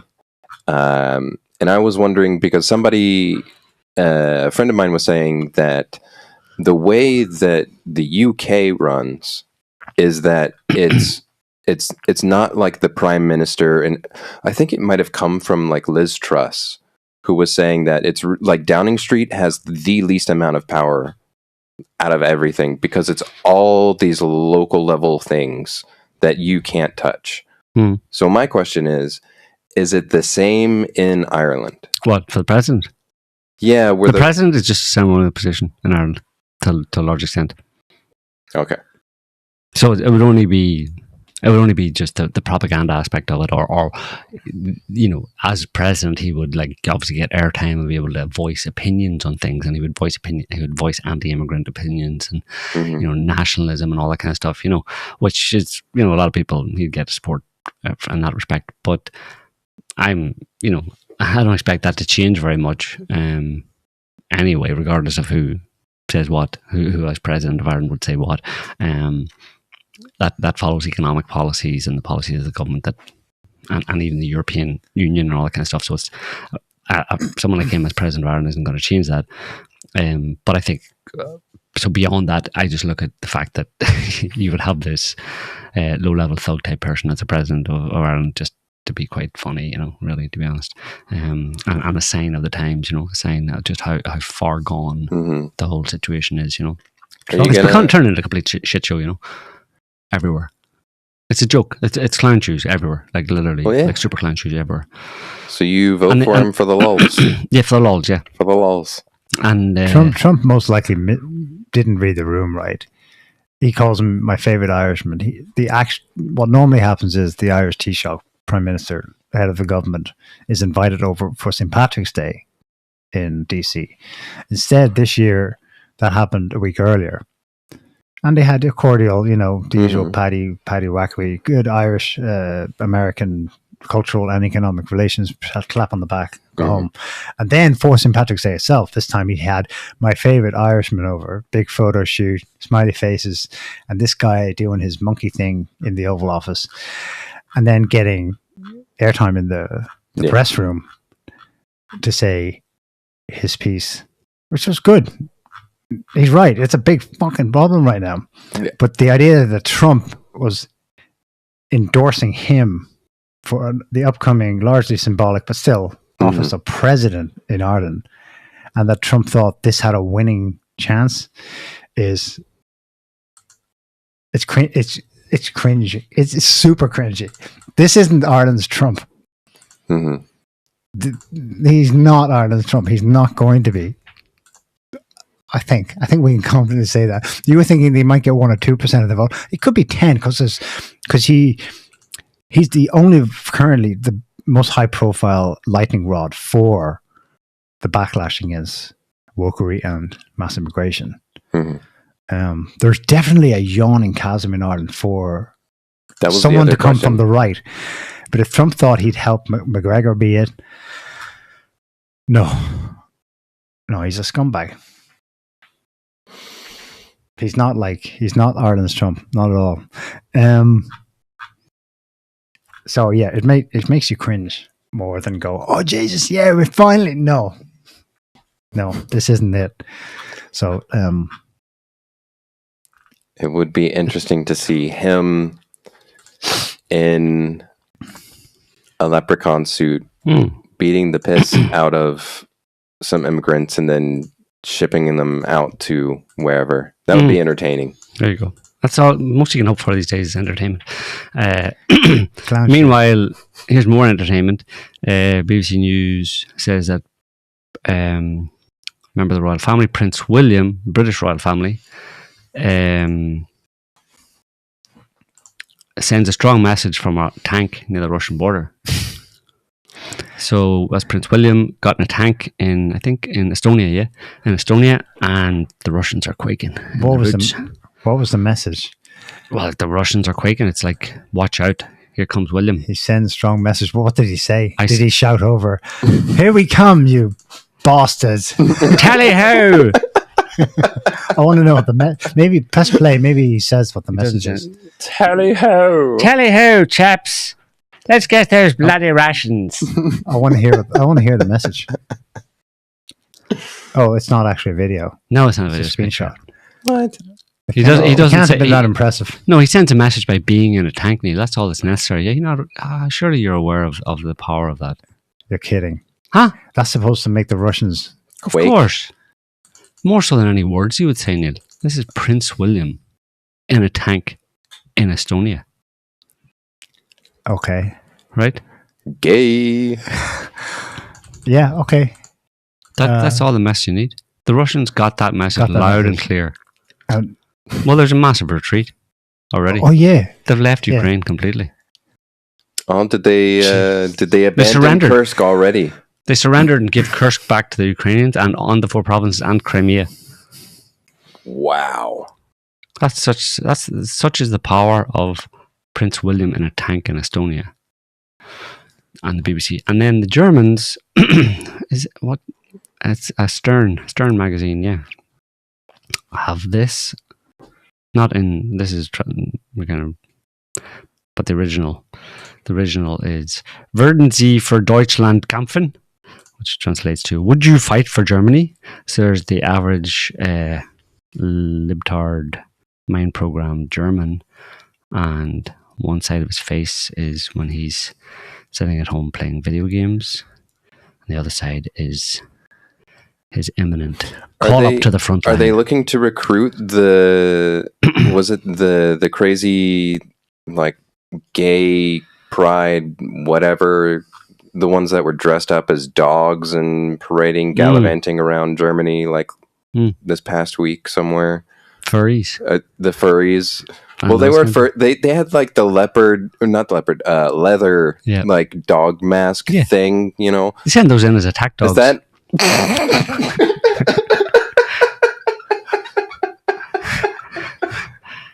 The Russians would be terrified of them.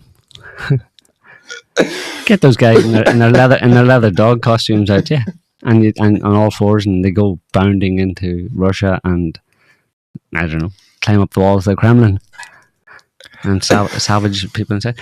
Yeah, very effective. I didn't think of that. It's a good play. Yeah. K9. The K9 unit. K9 unit. The human hybrid. Well, presumably K9. Presumably hybrid. After Prince William scared the Russians all the way back, they don't need them. They just have them in reserve. Okay. Yeah. It's been a blinder of a week then for the British royalty if they defeated Russia by sending a strong message with William in a tank in Estonia. They've also apparently started convincing Trump that the United States is going to rejoin the British Commonwealth. I shit you not. No. Yeah. Trump, I love King Charles. The US president is interested in joining the club of former British colonies if invited by the king. Scroll down. If there's one thing US President Trump can't resist, it's attention from royalty. I love King Charles, Trump wrote in a post on his Truth Social platform, sharing an article from the British Sun stating that Britain's King Charles wants to offer the US an associate membership in the British Commonwealth. Trump's reaction to joining the International Association, the British Empire, based on the ruins, was sounds good to me. Any thoughts over there, MAGA man? Didn't you kick the Brits out? We fought a war to GTFO. And then there was a battle, multiple, on U.S. soil in order to prevent an American monarchy. So, shove it. That's pretty much what Alex Jones said. But Trump, I don't know what goes on in his head. Joe is saying, well, the mundane possibility here is that associate membership is just like kind of like joining a free trade zone, and that's the extent of it. Yeah. Alex Jones is out there freaking about, no. You don't understand. This would mean formally the head of state of the United States government is Yeah, I doubt all that. I think it's probably more along the lines what Joe is saying. Like, I can't imagine that he would go all America first, and then as soon as like King Charles is like, "Would you want to be a part of my club?" and then you just kneel at my feet and you kiss the ring, that he would be like, "Yeah, okay." I don't see that. So, like, if anything, I would see it as most likely being a ceremonial kind of like maybe a free trade thing, But still, on principle, man, what the hell? This is clown world we're in now, eh? I know we've moved on from the Middle East, but just let's come back. US is still bombing the shit out of the Houthis. Probably no change on the ground. I mean, unless you invade and occupy, you're not going to do anything. But still, Trump is like doubling down. He has vowed to annihilate the Houthis. Fight and talk, considering 6 presidents have tried to perform and failed. And in Turkey, unrelated, but it's interesting that, mass protests in Istanbul after Erdogan has the Istanbul mayor and 100 other people arrested. He says it's caused another coup's brewing against them. Mm-hmm. Looks like a lot of people don't believe him or don't find that justifies what he's done. We'll see what happens there. Okay, that's Middle East. Yeah, the Commonwealth thing is... Okay, here's one for you, Adam. Yep. Trump has signed an executive order ending the Department of Education. How does that work? And is that serious? Yes. And so far as I understand it, like a lot of things that President Bush did in order to restructure the American education system, basically all of the states, all of their school systems and things all became under the direct influence of the Department of Education. So basically, it was called No Child Left Behind. Then they set federal standards, which then everyone had to follow. All the states had to follow, which means that every single school is getting funding according to grade averages and a number of other things. So then the inner city kids are doing poor, so they're getting less funding, which means they're going to do less well, and et cetera, et cetera. So it's a terrible idea. It's like not only in theory, but also in practice. So getting rid of the Department of Education and allowing the states to deal with how they want to like educate kids, that's way better. Okay, I get it now. So it's about returning education policy to the states Again, from federal yes. level. Which is what it used to be. When others hear the headline, yeah, it just looks like, obviously the BBC and whatever foreign press would have their spin on it to make it look like Trump is just doing away with education. But that makes a lot more sense. So it's federal level programs. Yep. Well, the whole agency, department. The whole thing. Because it's so you so don't need it because like states have their own. They still have federal grants and things that they do or will do, but that's not going to be a part of that. It's going to be something separate, if I understood correctly. But still, they have, each state has their own Department of Education. Each state has its own way of, like, giving money and all that stuff. The only thing that the federal government did via the Department of Education was screw us over royally. So I'm glad it's gone. Okay. Thank you. Is there going to be a war against activist judges? It's kind of Musk and Trump seem to be toying with it. And by war, I mean, like, you're fired. Executive authority trumping judicial authority, which is currently trying to thwart and block Trump executive orders left, right, and center. This seems to me to be Trump testing his powers. The water. He's seeing what he can get away with. So I imagine, I honestly have no idea if any of this is going to stick, because this is like so much of what he's doing is unprecedented. This would be a huge fight. Bukele, president of El Salvador, is watching with interest because he's been chipping in here and there to say, this is what we had to do. I couldn't just put the criminals in. I had to first deal with the criminals in government, specifically judges and prosecutors who were on the take from the cartels. What's he got now? That's astonishing.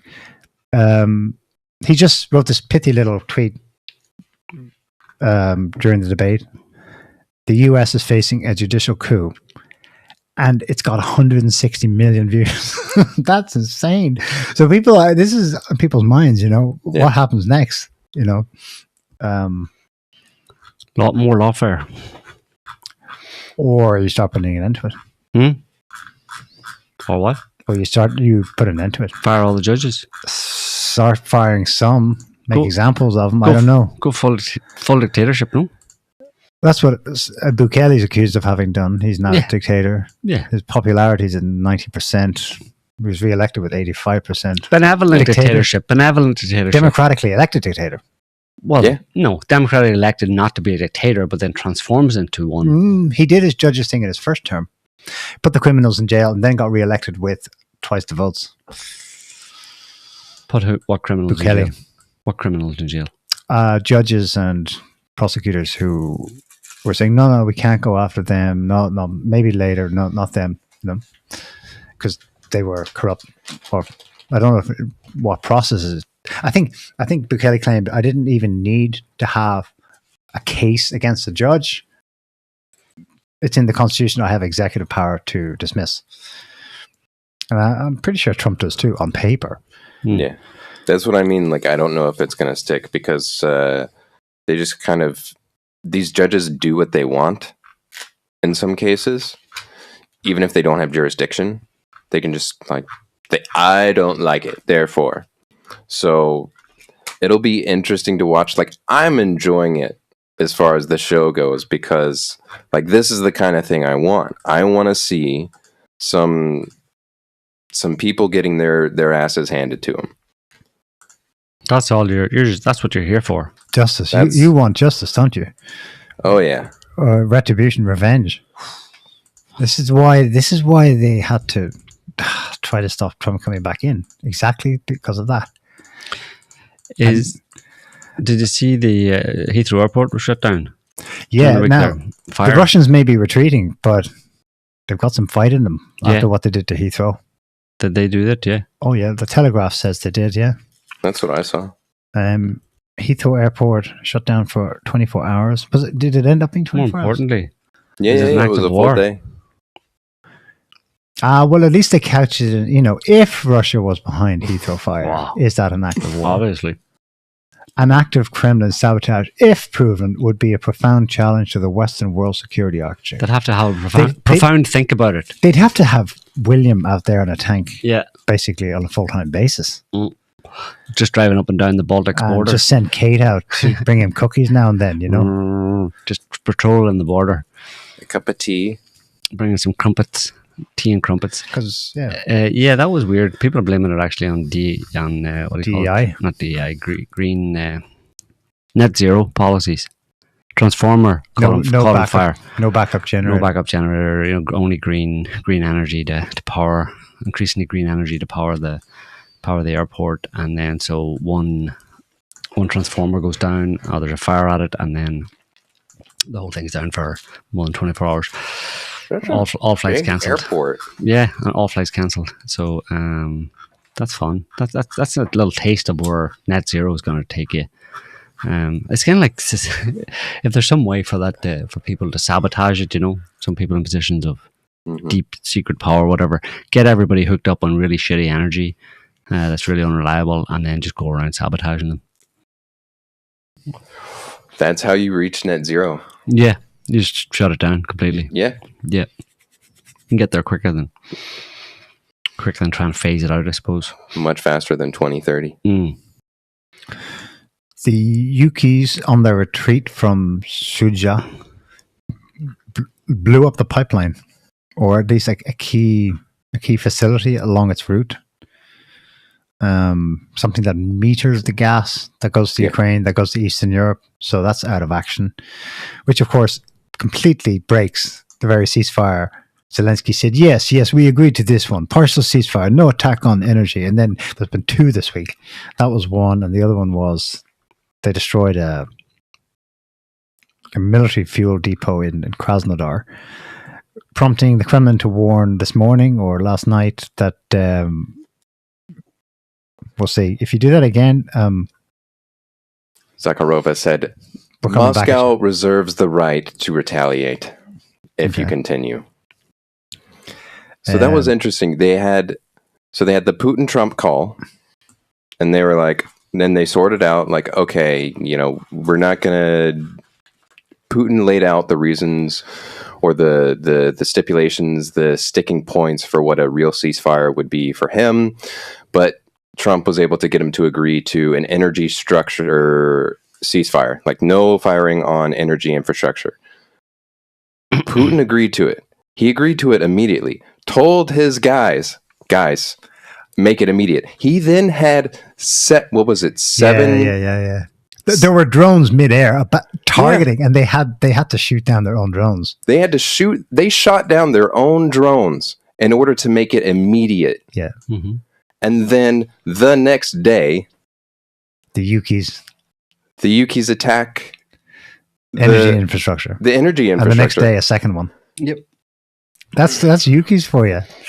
And I hope Trump sees that. But they're not going along with the Trump plan because they realize that Trump, I mean, they're super suspicious, and with good reason probably, that Trump is, I mean, it's so obvious from the recent history of the negotiations and what's been said about them and who's being told that this is proceeding along the lines of Trump and Putin and their people basically talking over the heads basically of the Ukrainians.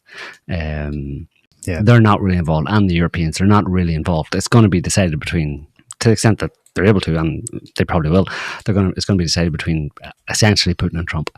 And it's probably... It sounds like what you were saying weeks ago, that in the broad strokes, it is already decided. Yeah, it's been decided, but they have to work out the details of it. Even despite these things that happened this week that make you go, oh, so it could break any moment, I'm still hearing from Steve Witkoff and others in both governments, no, you know, the consensus holds still there. Well, it's not even whether or not, it doesn't matter whether, it's just, not about, it doesn't matter what other people think or do. It doesn't matter what Ukraine does. It doesn't matter what the Europeans do.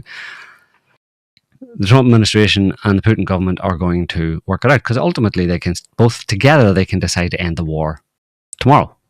But there's a lot of details, as they keep saying, to be worked out. So they need to work out all the associated details, because there's other deals associated. This isn't just about, okay, let's end the war on these terms. It's like, these terms include all sorts of other diplomatic and economic considerations that are going to be part of the deal, and that's what's making it very complicated, or not complicated but protracted, about what will be divided up. Like they're talking about, one thing that the Russians have been repeatedly saying is about restoring diplomatic relations is part of it, because you can't. I mean, you can't have Russia and the US negotiate a ceasefire on mutually acceptable terms if they don't actually, if the lines of communication and the diplomatic structures between those two countries have been eviscerated basically over the past 4 years under Biden. You have to re-establish all those things first. You have to re-establish confidence. You have to get to know each other. You have to decide about embassies and all that kind of stuff, all that stuff that was removed previously. And then you also have to talk about all the economics involved in it. It's not just about, okay, when are we going to stop? Okay, you get those 4 regions and Crimea, and then it's done. Well, that's my question. That's not it. That's no. But is that substantive? Does Russia get the 4 regions? Of course they do. Yeah. The Ukrainians, no wonder they're trying to. No, but of course they get. Of course they get the 4 regions and Crimea. That's a done deal. That's the easiest. That was point number 1. That's okay. Okay, that's done. Now let's get on to the actual important things. Steve Witkoff told Tucker Carlson. Did you see some of that? Mm-hmm. Yeah. There's going to be elections. Yeah. Zelensky, he's gone. Well, of course. So that's a no-brainer as well. Like those things those are not the sticking points. Like. The sticking points are lots of other things associated with it. Actual US-Russian relations. Exactly. That's what's being re-established here. Yeah. After 4 years of them being eviscerated. It's not about the pathway to ending the conflict is like 1 + 1 = 2. Like America stop sending weapons. Done. It's over. Like literally 1 point. If you think it's that, then it's 1 point. Well, why are you taking so long? Just stop sending weapons. There you go, cut off the weapon supply, Ukraine loses and Russia wins. There's so many other details all around it that have to be negotiated and worked out, And again, it has to be, they're all getting a feel for each other. Particularly the Russians have to get an idea of whether or not the Trump and the people around him are all legitimate. Moscow is saying so. Yeah, so far, yeah. But, it takes time after what has come before. Yeah. They seem to be serious. And it's also, reading between the lines here, it's probably the fact that the Ukrainians have been kicked out of Kursk. That was probably facilitated by the Americans. Because it was unusual, the speed with which, after more than a year of the Ukrainians holding Kursk and the Russians having difficulty, obviously having to focus on the actual front line within Ukraine and stuff like that, the Russians having difficulty getting the Ukrainians out of Kursk, obviously, as they're being continually supplied with weapons, then within a week, basically, the Ukrainians are suddenly kicked out of Kursk. How did that happen? The Russians just decided now to do that when they could have done it all along? Or do you think that the fact that it happened so quickly has anything to do with the fact that Trump is trying to end the conflict? And how do you end the conflict? Well, a key tenet of the Russian position on the ending of the conflict is that Ukraine does not get to use Kursk as a bargaining chip. Red line. It's not happening. Mm-hmm. Putin says that to Trump. Trump says, okay, and then I'll help you get the Ukrainians out of Kursk. And then the Ukrainians are kicked out of Kursk within a week. Yeah. Interesting idea. That's your circumstantial evidence. Yeah. It makes sense. Why did it not happen before now? Yeah. Why was it so easy? I don't know. They were struggling. I mean, for literally for like more than a year, we watched them. The breakthrough was really hard. It was sending a battalion down that pipeline. Yeah, that helped. That they say took months of planning. Yeah, that helped. But if they had continued to, the help could have been a withholding of, I don't know, intel that this was coming, or other support in the rear. Or other technological, other information, like data, intelligence sharing, and facilitation of of the actual military campaign, technological facilitation would still have been key, targeting and all that kind of stuff. Yeah. Well, they had so when was it that they took back Kursk? Within the last week. Yeah. So they had the day before the Putin-Trump talks. The Pentagon said that like the intel sharing and satellite sharing, whatever, went back online. Mm-hmm. So it had been offline for a while. Mm-hmm. So would that have been enough? Maybe. As far as like what you're saying, would that have been enough help that the Ukrainians didn't know that it was coming? That maybe, but that was in response to Zelensky being an asshole in the Oval Office at the White House, and they turned it back on when he came back and said, "No, okay, we'll do the deal type thing, we'll agree." So it's trying to get the Ukrainians and Zelensky and his people to get on board with which they're not inclined to do. That was only done as a kind of like a punishment for him being an asshole in the Oval Office, mm-hmm. and that was telegraphed publicly. The stuff that would facilitate the Russians to take back Kursk in very short order would not have been telegraphed publicly, so that the Ukrainians would get at least. It wouldn't have been. I mean, the Ukrainians would know anyway if there were certain things that were withheld to facilitate a Russian advance in Kursk and to kick the Ukrainians out. But it's diplomatically inappropriate. Mm-hmm. It's hard enough for the Ukrainians to deal with that, realizing they're being sold down the Swanee, basically, without you telling the whole world about it as well. That's called diplomacy. It's diplomacy 101. Lavrov told me about that. Anyway, Chief. So Chief Lavrov. Yeah, that's the kind of thing you don't do. Right? There's a lot of things doesn't happen publicly because just for sensibilities. A lot of it works on sensibilities. It's all bullshit. All these people are just having fun, They're all just going to work. They're all just doing jobs. We take it all seriously and assign morality to it and right and wrong and justice and world peace and all that kind of stuff. To some extent, they have that as consideration. Most of these people in government and all that kind of stuff, they're just doing it for the shits and giggles, and their own personal power and their interest. They just go to work and do their thing and then come home and say, "Oh, well, it was fun. Did you see what happened today?" Blah, blah, blah. And we sit here and try and analyze it and get into all the kind of like, the hand wringing and the power clutching and right and wrong and morality and all that kind of stuff. Those people don't give a shit about that, Literally, they don't give a shit about it. You're probably going to have to watch it. And sure, it's good for us to keep a moral compass going and all that kind of stuff. But ultimately, that's not what rules the world at the level of government, and definitely not at the level of secret government. Obviously, they don't have a moral compass at all, or it's completely turned one direction. And the average person in the street doesn't live their life based on a moral compass to a large extent either. They just 9 to 5, do the things, wash, rinse, repeat, and watch the news and form bullshit opinions based on what the media tells them to think.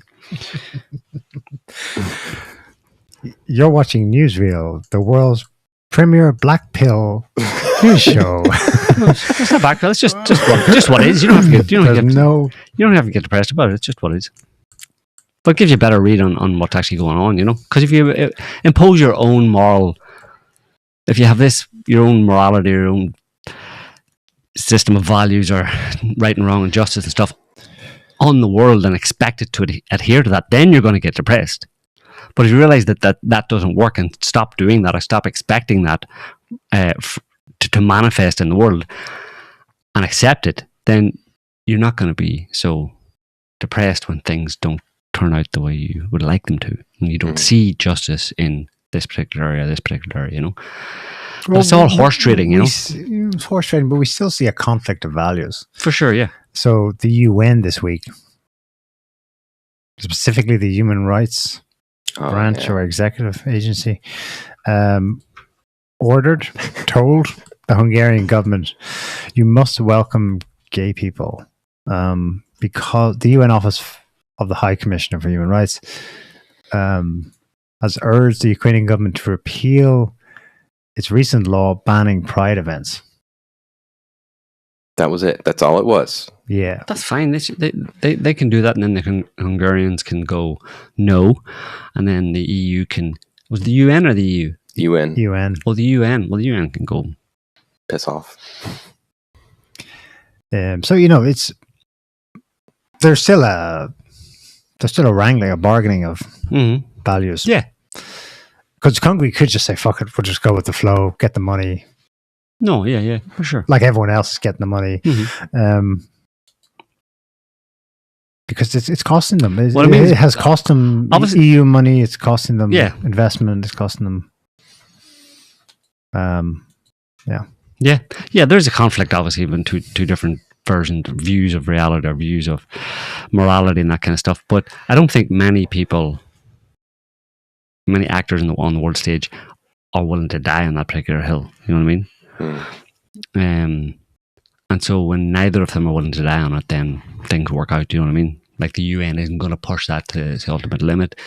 They're going to make statements. They're going to threaten the same way that the EU and Stormer and stuff is talking about, the Germans talking about asking, are Germans ready to go to war with Russia and all that kind of stuff? But they're not going to push that in that direction. That's not going to happen. So they talk up. They talk a good game, if you know what I mean. They talk a good, right and wrong, and we're on the side of good, and they're on the side of evil. We're the goodies, they're the baddies, all that kind of stuff. But then in reality, you can see that they don't actually believe that. They don't actually. They try, but only up to a certain point, because there is a pushback.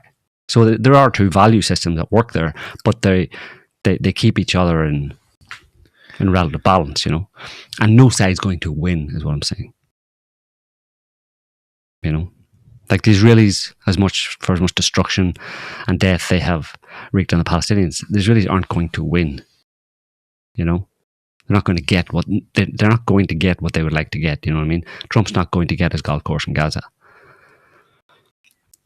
The Israelis aren't going to get a greater Israel and live in peace and where they rule over all the nations of the earth and stuff like that. And I believe you, although it's currently looking like it's going to be the case as things stand. The Israelis are going to rule over everybody. Well, if you believe the conspiracy theorists, it's already happening. It's already happened. But again, it doesn't. So that's the status quo.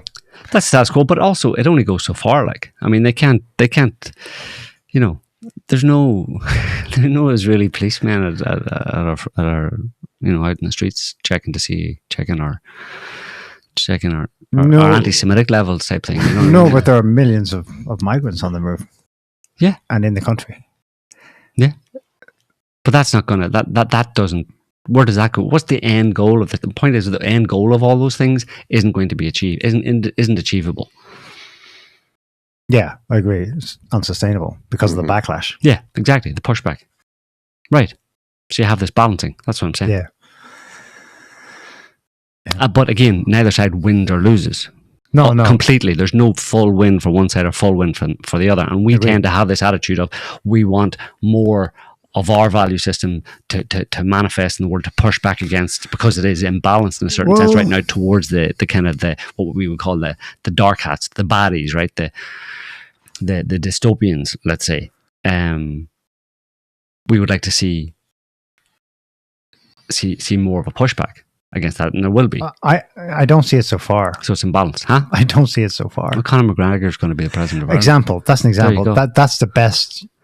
Yeah, the pushback in Ireland has. In the UK, the best pushback politically they have is Reform, which is currently undergoing it's basically fucked. It's massive schisms. Farage is he's a dead duck now because of this fight with Rupert Lowe and others.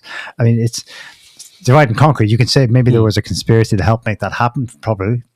Yeah. But that's an example of it just doesn't go anywhere. It doesn't go anywhere in most cases. Orban is an outlier. Serbia is currently up for grabs. We've mentioned the protest there last week. It's still going on. The deputy PM has spoken up and said it's a colour revolution. So he's just projecting, deflecting, whatever. Yeah. What's most likely to happen is there's some kind of collapse when one side pushes too far in one direction, then the whole thing falls apart. Yeah. And that's the best we can hope for. collapse. Hence the black pill. Some kind of level of collapse. Like, but the collapse isn't bad, like.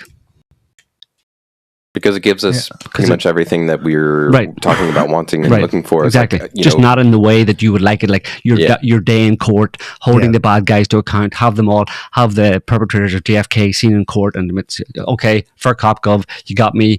Oi gewalt, don't go.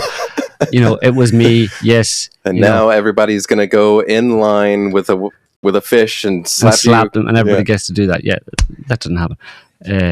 Yeah. But it all comes out in the wash, because really the real justice in a certain sense is more and more people becoming aware of what's actually going on and that imbalance. True, where the dark has even where there's success and people are jubilant. MAGA, golden era. Yeah. Infowars reporter was killed in Austin recently. Now I don't know if that ever had any political or intentional. He was killed. He was stabbed multiple times in the car park. Okay, that's tragic. Maybe it was just a criminal. But then one of their presenters 2 days later was swatted. Chase Geiser. Twice. Then another kind of MAGA-aligned independent reporter or podcaster was swatted. And now, this week, a journalist, let me get his name. So he's more like legacy media, old school reporter. But again, probably MAGA aligned. His name is Larry Taunton. Columnist, has contributed to The Atlantic, Spectator, CNN, etc. But objective, not a hardline activist, pro regime media guy. Not a hack. He was swatted and he has door cam video of it happening. The police are like, sorry, don't know. We were told there's something going on in your house. It's just that kind of shit is happening in the climate of a country that has won at the political level. Yeah. They've won everything politically. And yet Teslas are going on fire. People are getting swatted. People are getting killed. It's still all trending downwards. Yeah. And then to speak about Romania just for a quick second. So they raided the homes of 18 influencers, quote unquote, suspected of voter bribery, linked to the opposition figure Georgescu. Even though there's currently no evidence of wrongdoing by Georgescu, and it's all just total bullshit. And even one of the bigger named people that got raided, he was like, I've broken no laws. Everything that I donated to this guy was out of my own money. Like, this isn't in any way illegal. But that's the thing, is like, what was I guess what was wrong about it was the fact that Georgescu won the election, and because you supported him and being an influencer and having your opinion out there and helping to influence the sway of others and getting them behind Georgescu in order to make that happen, therefore, that's why you're getting raided. Again, it's all trending. Yeah. In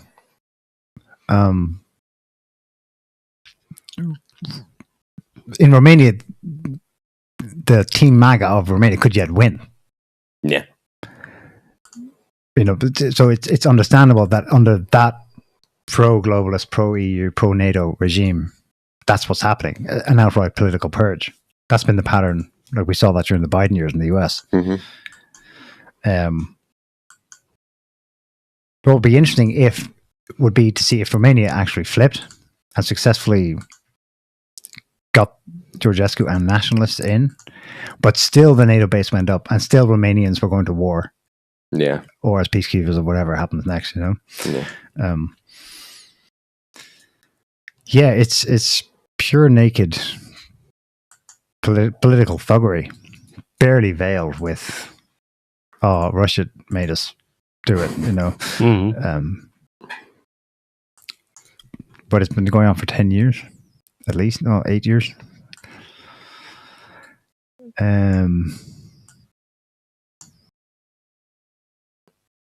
I got nothing else. Anyone else? I wanted to share my favorite conspiracy theory of the week. Go for it. Put your hat on. Oh, wait. I'm going to put the hat on. Put on the tinfoil hat for this one. So, what is the conspiracy theory? Everything else before now, folks, was fact. Now we have a theory, yeah? Everything before now was theory. Now we have a fact. Go for it, Damien. You know, a lot of people did vote for him. Yes. Do you accept their right to do that and their opinion of him? Well, I respect their right to do that. I question why the first time in American history a president has won every swing state and is also best friends, and his largest donor was a man who owns and runs the internet. So I would hope that that would be investigated and that we would see whether or not it was an anomaly or something else that happened on election night in America when Kamala Harris was filling up stadiums with people who supported her, and Donald Trump was not able to do that. So it's curious to me, and as an American and a believer in democracy, I would hope that we would be able to look at all of the reasons why this happened in our country. I see. So. That's Rosie O'Donnell. That's very, very interesting. Yeah. So Trump wasn't able to fill stadiums, and his biggest donor is someone who owned the internet. Elon Musk owns the internet. Owns and runs the internet. Most importantly, if you didn't catch that, there's a lot of people out there on the internet. Okay, but this guy, Mr. Musk, got great relationship with Mr. Musk. Okay. And he runs the internet. He runs the internet. He pulls all the levers. He's there every day pulling the levers on the internet. But I have to say that's on an Irish called the Lit Show or the Lit Show, whatever. And that's Rosie O'Donnell, just for people who don't know, and she's a former American actress and retard. But she's got questionable sources there for information. But she's moved to Ireland. No. You've actually exported her to Ireland. You're welcome. We don't want her. Take her back, will you? Take her back. Didn't they? I think I saw that she had applied for like residency or something, and they said no. No, I think she's probably got grandparents or something. It's in her name. O'Donnell. They probably went, yes, come on in. She has. Anyway. Yeah, we have enough of those kind of people. Like, you know what I'm saying? We don't need one more. Well, what's one more? Yeah, what's one more? Come on in. Drink some Kool-Aid. Anyway, so yeah. Fat ass probably drank it all. What do you yeah. What do you call it when you drink holy water mixed with laxatives? I'm afraid to ask. Go on. A religious movement. I was going to call it a holy shit. Oh, holy shit. That's the X-rated version. That's the X-rated answer. Anyway, on that sacrilegious toilet humor note, we'll leave it there for this week, folks. Thanks for watching and commenting, and don't forget to like and subscribe. We'll be back next week as usual to comment on whatever bullshit has been going on between now and then, and you can be fairly sure it will be a large dose of bullshit. So but we'll try and correct it. We'll sift through the bullshit and find the even bigger bullshit beneath. Anyway, so have a good week, and stay off the internet. Bye, See you later. Can't stop the signal now.